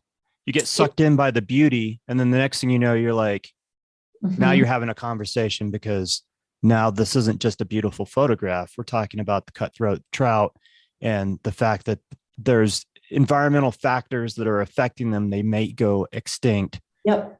And you walk away more educated, and you're thinking about climate change or whatever it is that is truly affecting the species of fish. Yeah. Yeah, exactly. Exactly right. And what a kind of a cool thing for an art exhibit to be able to do, right? To, talk about something that is probably not on most people's radar. Yeah. I mean, we see the typical stuff, the polar bears and, the migration and all that because of their habitat is, melting. Yeah. But this is at home. This is in Colorado. This is right in our backyard. Yeah. Yeah, exactly. Exactly. And that's what I love about, the show, is being able to have those conversations with people that, I'm not hitting you over the head with, hey, polar bears are dying. I'm actually just putting this in front of you that, here's an issue that we have, and it's a pretty important one, I love this one too. Like this perspective of just looking up, and it's just, yeah. I do too. I love it for its beauty. I love it for the, like you'd mentioned before, the fact that he's thinking about these things and actually taking the time and figuring out how to make these photographs and make it compelling. And then the fact that he cares so much about what's going on that he wants, he's not beating you over the head with this whole issue. He's like you said, he's sucking you in with this beautiful photograph and then making you think. Yeah. Yeah. And the one we're looking at is called Blue Sky. It's really cool. Yeah. I love the abstractness on the right hand side. Well, it's actually all around it, but you really get that abstractness feeling in the clouds, and then on the edge of the grasses and everything, how they're just kind of changing because of the water. Yeah. It's just amazing. So you and that's the fun thing about it, right? That he has something he wants to talk about, but he's doing it in this way that he knows his equipment. He knows where these fish are. He knows how to compose a painting. And, and he was telling me, he's like, oh, I've got thousands of outtakes, just to get that one perfect shot. But yeah, I mean, that's kind of I think it's going to be really fun for people to step into these photos and ask some questions, but also how amazing to get that perspective, Yeah. I don't know. It's kind of cool. So I have Timothy Standring in the show this year. I don't know if that name's familiar to you or not, but Timothy is the curator emeritus of European art at the Denver Art Museum. He's also a fantastic watercolorist. So I saw his work a few years ago at Metropolitan Frame down on Broadway, 4th and Broadway, 5th and Broadway in Denver. If you're familiar with Denver. And so it's a beautiful frame shop, but they also have this exhibition area. And so his work was hanging, and there are these just wonderful watercolors. And they're really kind of I kind of call them little tone poems because they're deceptively simple, but they're really complicated. They look like they're just very few brushstrokes, which in watercolor, that has to be the case. But to create the work, there's a lot of forethought and planning. There's a lot of sketching. There's a lot of stuff that has to happen before the work comes together. And they're small. They're little pieces. They're 8x10, 9x12. But they're just really gorgeous little, poems, I think. So I'm kind of excited about stuff like that in the show, to see them in person and to have somebody like Timothy in the show too, who has this, like, the guy's brilliant. He's a fantastic curator. He right now has the Whistler to Cassatt Americans in Paris show up at the Denver Art Museum. That took him a decade to put that show together. So it's just kind of fun to be around, somebody who's just looking at so much art. And then what does he do? What is his outlet? And so to have a space for him, these really astute works of art in the show has been phenomenal. I love what he's got going on there too. And another new person in the show is a guy named Silas Thompson. I'm just a big fan of this guy's work. He's a young guy and in Idaho. And his work, so Kwang Ho and his wife, Adrienne Stein, who's also a fabulous artist, they were in town and I had him over for dinner. And so we were talking about stuff and they're like, oh, we just found this new artist. And they told me about him. And so I just jumped on it and called him up and got his work in the show and told Kwang and Adrian, I'm going to take all the credit for it too, by the way. So don't bother telling people. But yeah, in these works, like you can see all the texture on there. Yes, my God. Mm-hmm. So beautiful. We're looking at a painting called Golden Swan. Mm-hmm. There's a lot going on here. Yeah. It's stunning. Yeah. So he lives not far from here. This is the Snake River.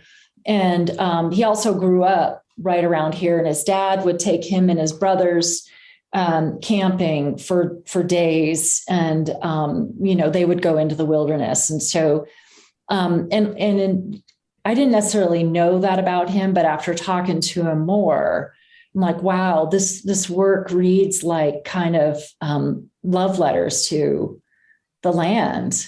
They're just really wonderful and gorgeous and kind of have a spiritual aspect to them in a way, almost kind of the way David Grossman does in a sense. I was on a call with him and Joe McGurl and Ulrich Gleider, who are all landscape painters. And yeah, you just look at the color in there. There's purples. And this is another one.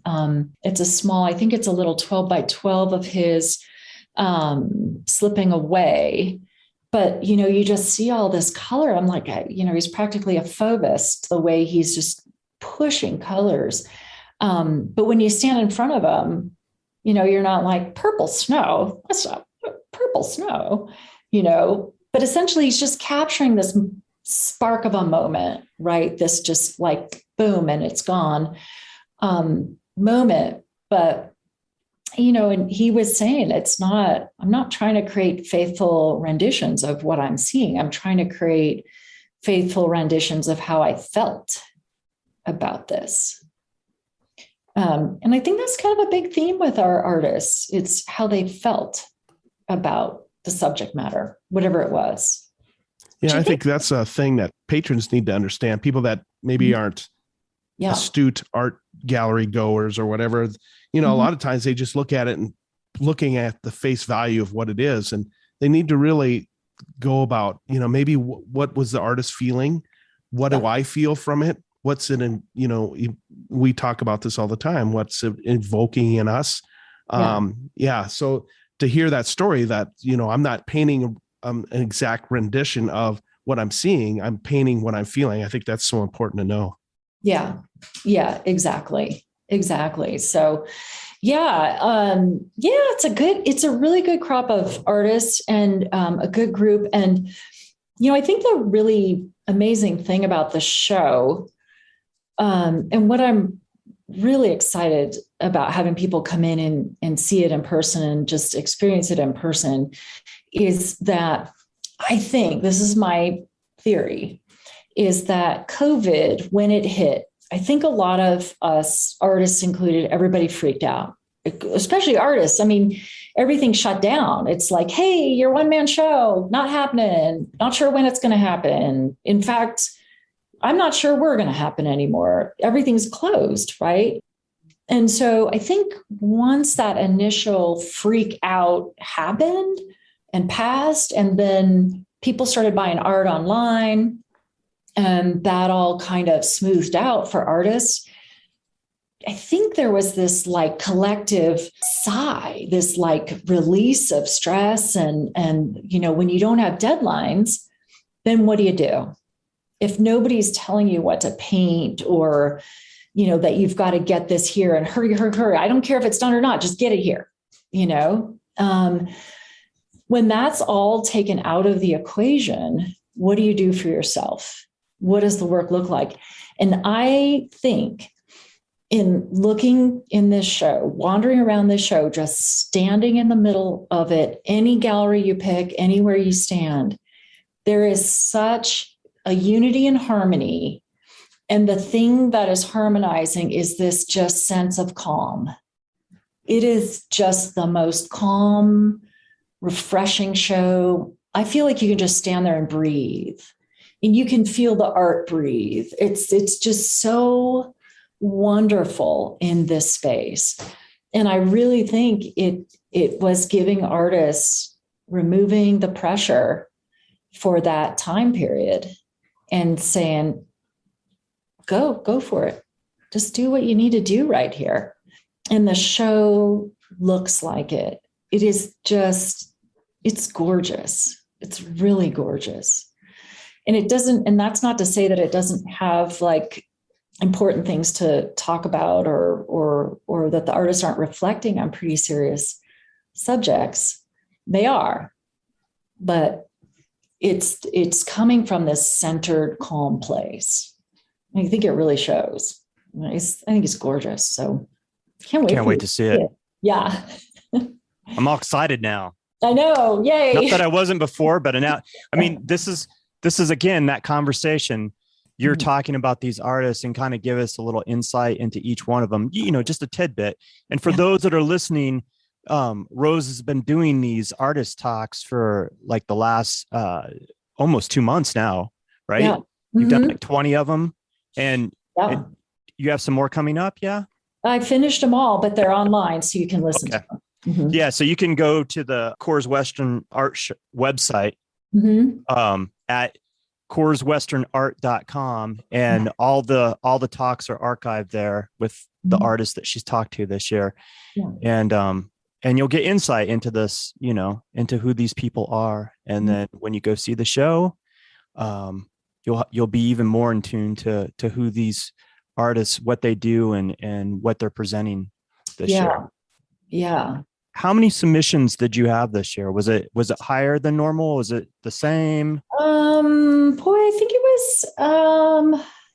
I think it was about the same. I can't remember though. Every year is so different. And then every so often we get fancy and try a new artist submittal platform, and people freak out and we freak out. So I don't know. I can't remember, but we're, sometimes I've had upwards of 400.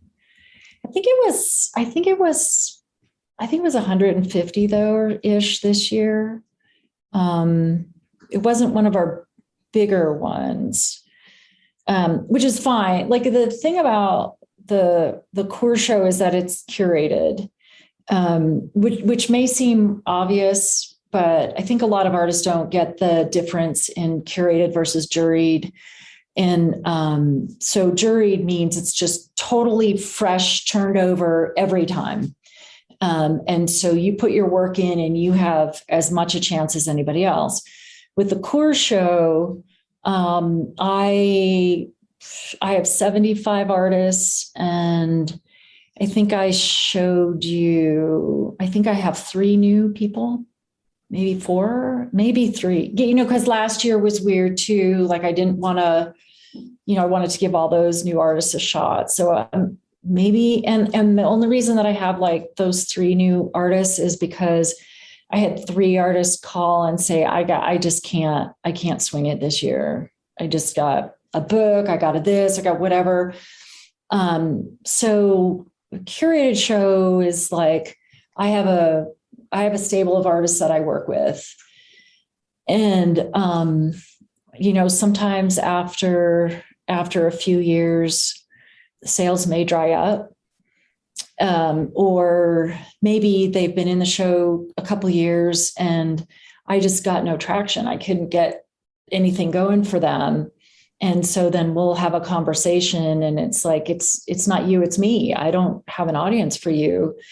And I wish I did, because I really thought this was going to work. But I do have artists who, like David Griffin, who's our featured artist, or David Grossman, that we started creating a market for their work and for them. And it is rolling.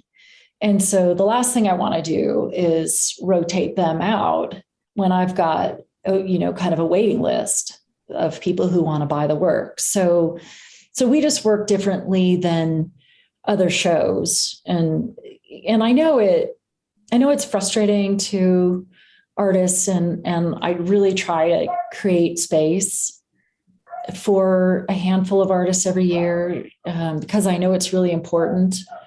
And I think that what I hear from a lot of artists is that the Coors show is a place where they get discovered.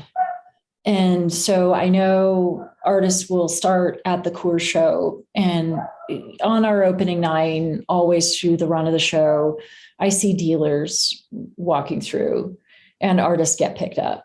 And that's a great thing. I mean, that's a really great thing. And after an artist starts to really get a lot of attention in magazines and collectors, then other shows start picking up those artists too. We really are one of the only shows that puts in artists who have no track record.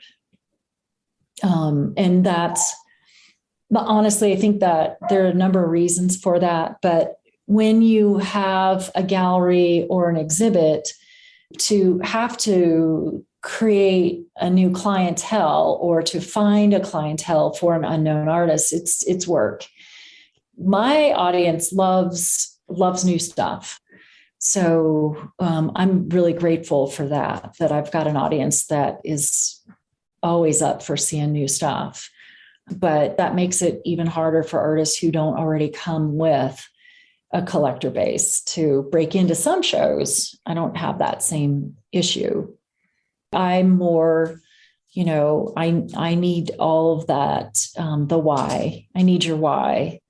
I need to know that you're really working from an authentic base and that you're really going after something. And this is your life. This is your career, right? So I'm kind of coming at it from a little different angle. Yeah. And thankfully my audience responds, and they keep buying art. So that's a good thing. We'll see how this year goes after I said that. I think it'll be, from the stuff that I've seen on the website, I think it's going to be a banner year. I hope so. Man, I hope so. People are nervous, about COVID and the new strain and all that. So, but we had face masks printed up with our logo on them. So those would probably be a hot ticket. Cool. Yeah, get one of those. That was smart. Yeah. Yeah. I know. Well, we'll see. Everybody's so sick of face masks, but yeah. It's part of what we do these days. I know, right? It is. And doing those artist talks, mm-hmm. just to kind of direct our listeners, obviously you love all these artists, mm-hmm. and you enjoy talking to all of them. But if somebody wants to deep dive into the archives for this year, where is a good place to start? What was a good conversation that you had that you thought, everybody should hear? There was a conversation I had with Jill Sokup. Who else was on that call? Let me see who else was on that call, because that one got really pretty philosophical in a hurry. And I think it was one of those calls where we really talked about this idea of having space because of COVID and what happened. And a lot of artists will say, COVID, what pandemic? This is, I always live like it's a pandemic. I just don't leave, right? But that particular call, I loved the direction it took. And I'm trying to see who else. Did you find it? Yeah, Douglas Freyer, David Griffin.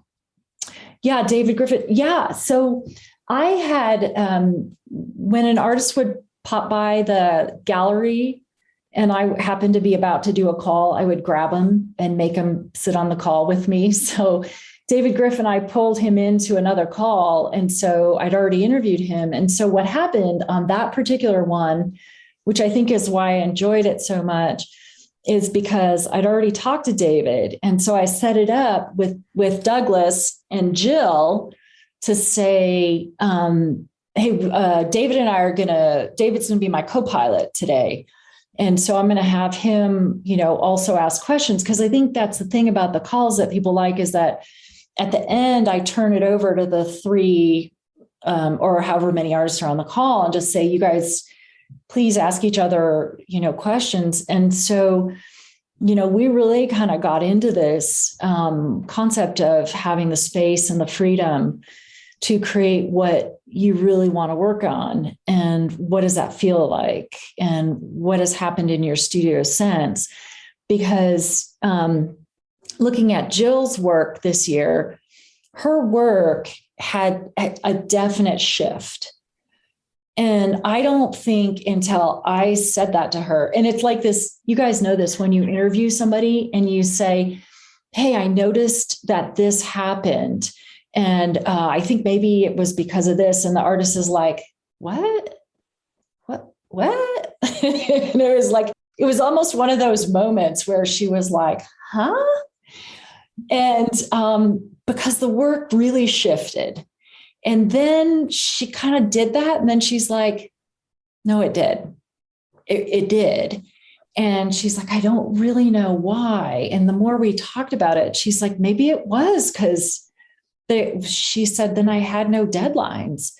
And then I started to think about, what did I want to do for me? And the work just has this depth to it. But there's also this palette thing that happened with it, that the work kind of glows in this really fascinating way. And there's something with her palette that she changed. And I don't know that she really necessarily talked about that, or that she was so aware of it. But it's sort of like, like you see your kids, they're growing. But you go away for a week and then you come back and you're like, I think you grew an inch. Like you have to be apart from it for a while and you come back and you see it. And so I think with her being in the middle of it, but then the more we talked about it, and Douglas was the same way, in him being able to take some trips that were different for him and go back to places that he, just really wanted to explore, but didn't have time. And I think it's a thing that artists, as artists, they're so busy chasing after stuff and meeting commitments and deadlines and all that kind of thing, that to have the space and freedom to grow it is really an exceptional thing. So I'm thinking what we're seeing this year is really a response to having the space from COVID. So that was one of those talks, because then David would kind of follow up with a question or a comment or what he was seeing in their work. And so that was really fun. So that one was a really fun one, I think, to listen to. It was kind of cool the way that one happened. The one with Kwong is always Dan Sprick, Raj, and Foster Grissom. I mean, that one's, Kwong's in a car. He totally forgot about the call. So has that ever happened to you? Yeah. So he's like on his cell phone, and yeah, he was out fossil hunting. He totally forgot. Yeah. It was whatever. Been on the receiving end of that kind of stuff too. Yeah. No. It's like you just have to punt sometimes. Yeah. Yeah. Story of my life. One more question about the Coors show. All these artists that are in here in this particular show, and this happens almost every year, but not all of them live in the West, correct? Yeah, right. That's right. Yeah. Which is pretty interesting. Mm-hmm. But yet they're still talking about the West in some way, shape, or form. Yeah, that's exactly right. Which is interesting because the conversation, it's the last one up with Silas Thompson, Joe McGurl, and Ulrich Gleider. So Silas is in Idaho. And I was teasing him because when you're in Colorado, like Idaho's north, that's not Western. That doesn't count as the West. California doesn't. California is the other Western place. So that's not really the West. It's like for collectors, like, don't give me a seascape. It won't sell. It's not West. It's not West. But Joe McGurl lives in Massachusetts, and he spends a lot of time on the ocean. He loves to sail, and but what he sends us are these paintings that are his experience when he does come out to the West, which he does 2 or 3 times a year. But he's in Massachusetts. Ulrich Gleider, he called in from St. Petersburg, Russia. He's German and he lives in Europe. And he does come out here to paint. So we have some pieces from that. But that conversation was interesting because we ended up having a lot of the conversation was really about these aren't faithful representations of something. It's how I feel about that space or that place, how I think about that experience. Like Joe was talking about his paintings, which are very realistic, but they're totally made up. So there's sort of these emotional daydreams kind of, or, these little pushing the boundary kind of thing of his imagination. So, where you live, it doesn't really matter so much as how does this fit this conversation, or does this have a place at the table? And I think that's where people can walk in and say, I don't see why this is here. But I'll tell you, people have never said that about Ulrich Gleider's work. And his are, he'll even say in part of the title, Finland, or, what the above the Arctic Circle, or, things like that. But people respond to them, I think, also in an emotional way.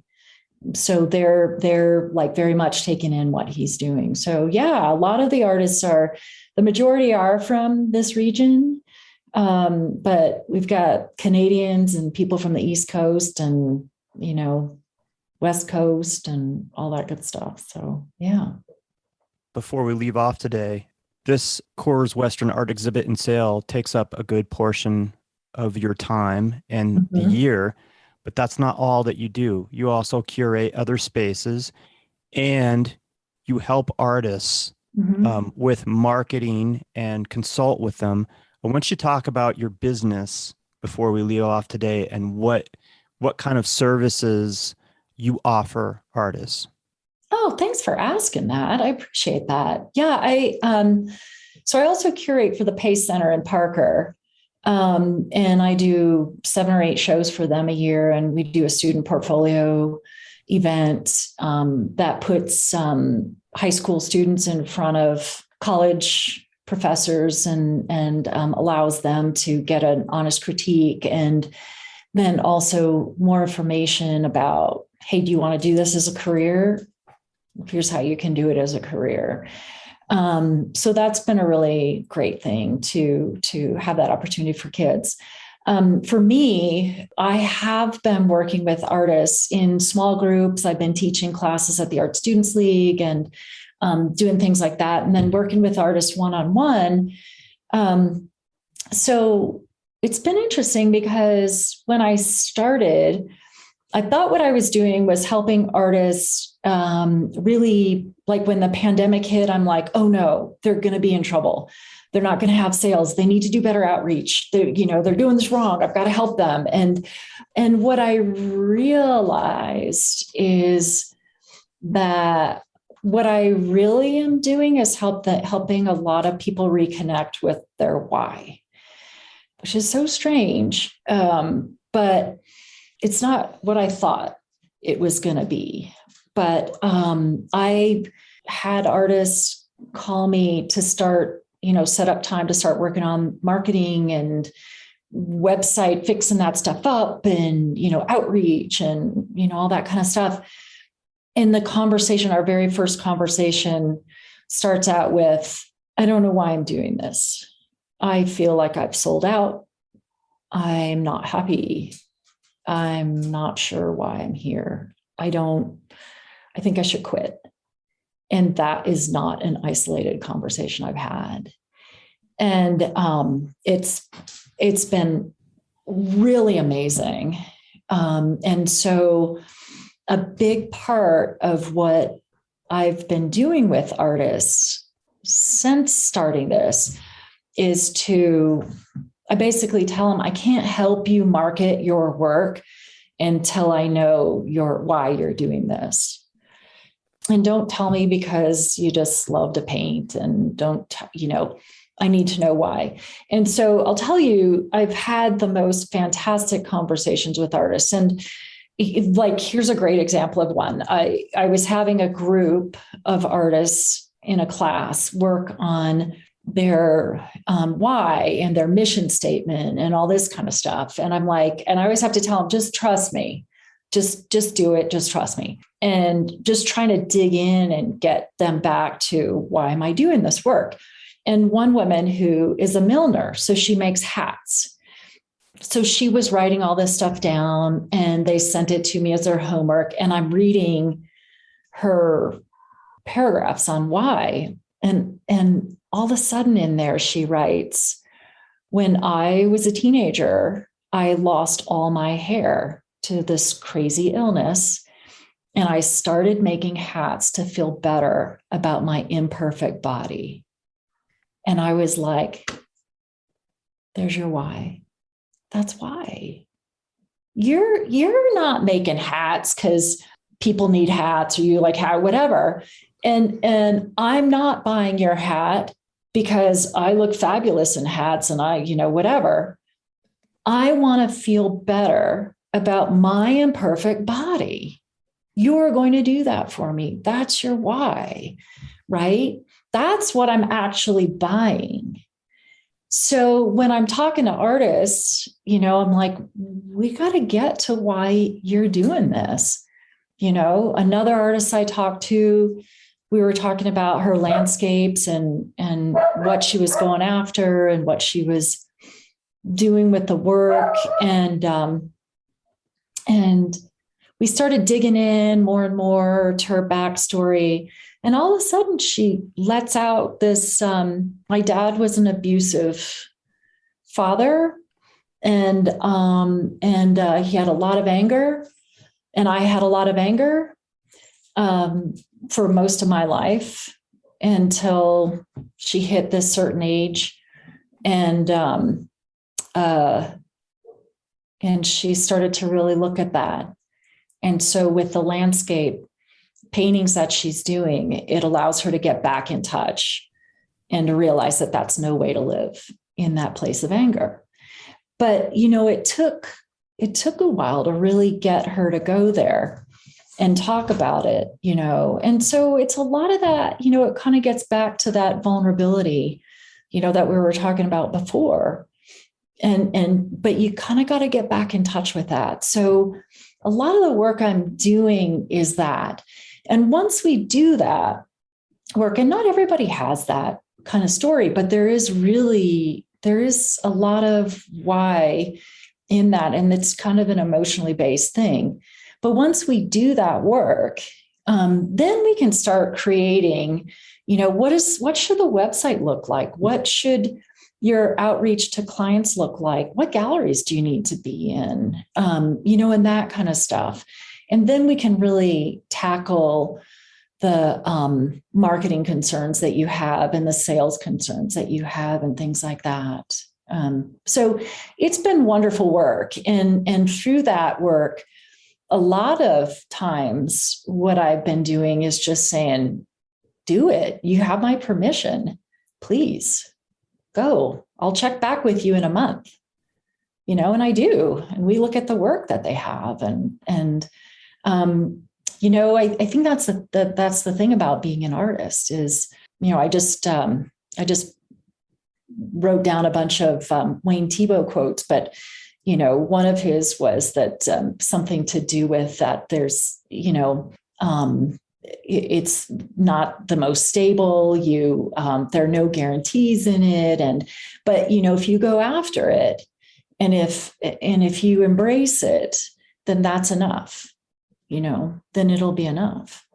So that's been the work. And it's been a thing where I've been doing a lot of interviewing with artists too, and just as part of it, and really thinking about wanting to create a book on my working title is How to Be an Artist, but around these interviews with artists like Daniel Sprick and Melanie Yazzie and a number of other artists, and really kind of taking a deep dive into what are these elements of an artist? It seems like a really great lifestyle, but at the end of the day, it's work. It is work. It's gratifying work, but it's work, So yeah, that's what I've been doing lately. Thank you so very much for spending time with us today. And I highly suggest that everybody go to Rose's website. She writes a wonderful blog. She sends out a newsletter that you can subscribe to via the website. So check that out. Wes, anything you want to ask before we leave off today? No, I just want to, it's always wonderful to sit down with the three of us and always have a great time. And yeah, it's definitely, you feel like a sister to me. Aw. Feel like a brother to me too. God, I got more family all the time. No, you know what? I love talking to you guys too. And I think what you're doing is really important. I thought it was from day one. And these conversations you're having with artists, I mean, it's important. And, we look back through art history and, a lot of people talk about, oh, well, this was so-and-so's period where they were going through this or they were working through that or that, and it's all kind of conjecture. You guys are actually getting the stories down. And I think that's just invaluable, for people to have that, because artists are witnesses of our time and they're doing really good work out there. And so what you guys are doing is you're artists too, so you get it. It's important. And so I'm grateful for you too. And I appreciate being on the podcast. Don't let anyone get ahead of me. All right. We'll keep you. All right. We'll get another one in you here in the next few months. We'll move you to the front of the line. If that starts to happen, we'll just move you right on up. I'm going to go through and look at I'm just going to skim through and make a note to see who might be getting closer. Just Dan Drossman right now. So you got to keep your eye on. Oh, and Wild Bill. Topher Strauss. Wild Bill. Oh yeah. Topher. I'm going to see him jogging in. I'm just going to slip my foot out and boom. Just so you know,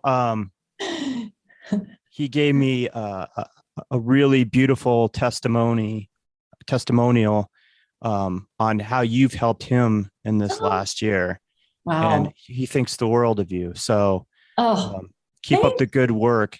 And He's been fun to work with. He's really a fascinating guy. And his work is, well, you guys have talked to him, but yeah, his work really, I mean, I ended up having a lot of conversations. I'm like, okay, no, you're doing what? And I keep making him explain it to me. And I'm like, all right, let me see if I've got this right. But his work is really fascinating. Yeah. I think what he's doing is just really amazing. So yeah. And he's a go-getter. That's for sure. Mm-hmm. Dude's got drive. Yeah. Yeah. Well, and now he's got Lee LeBeer working with him too. Did you know that? Yeah, he told me that. And Lee. So yeah.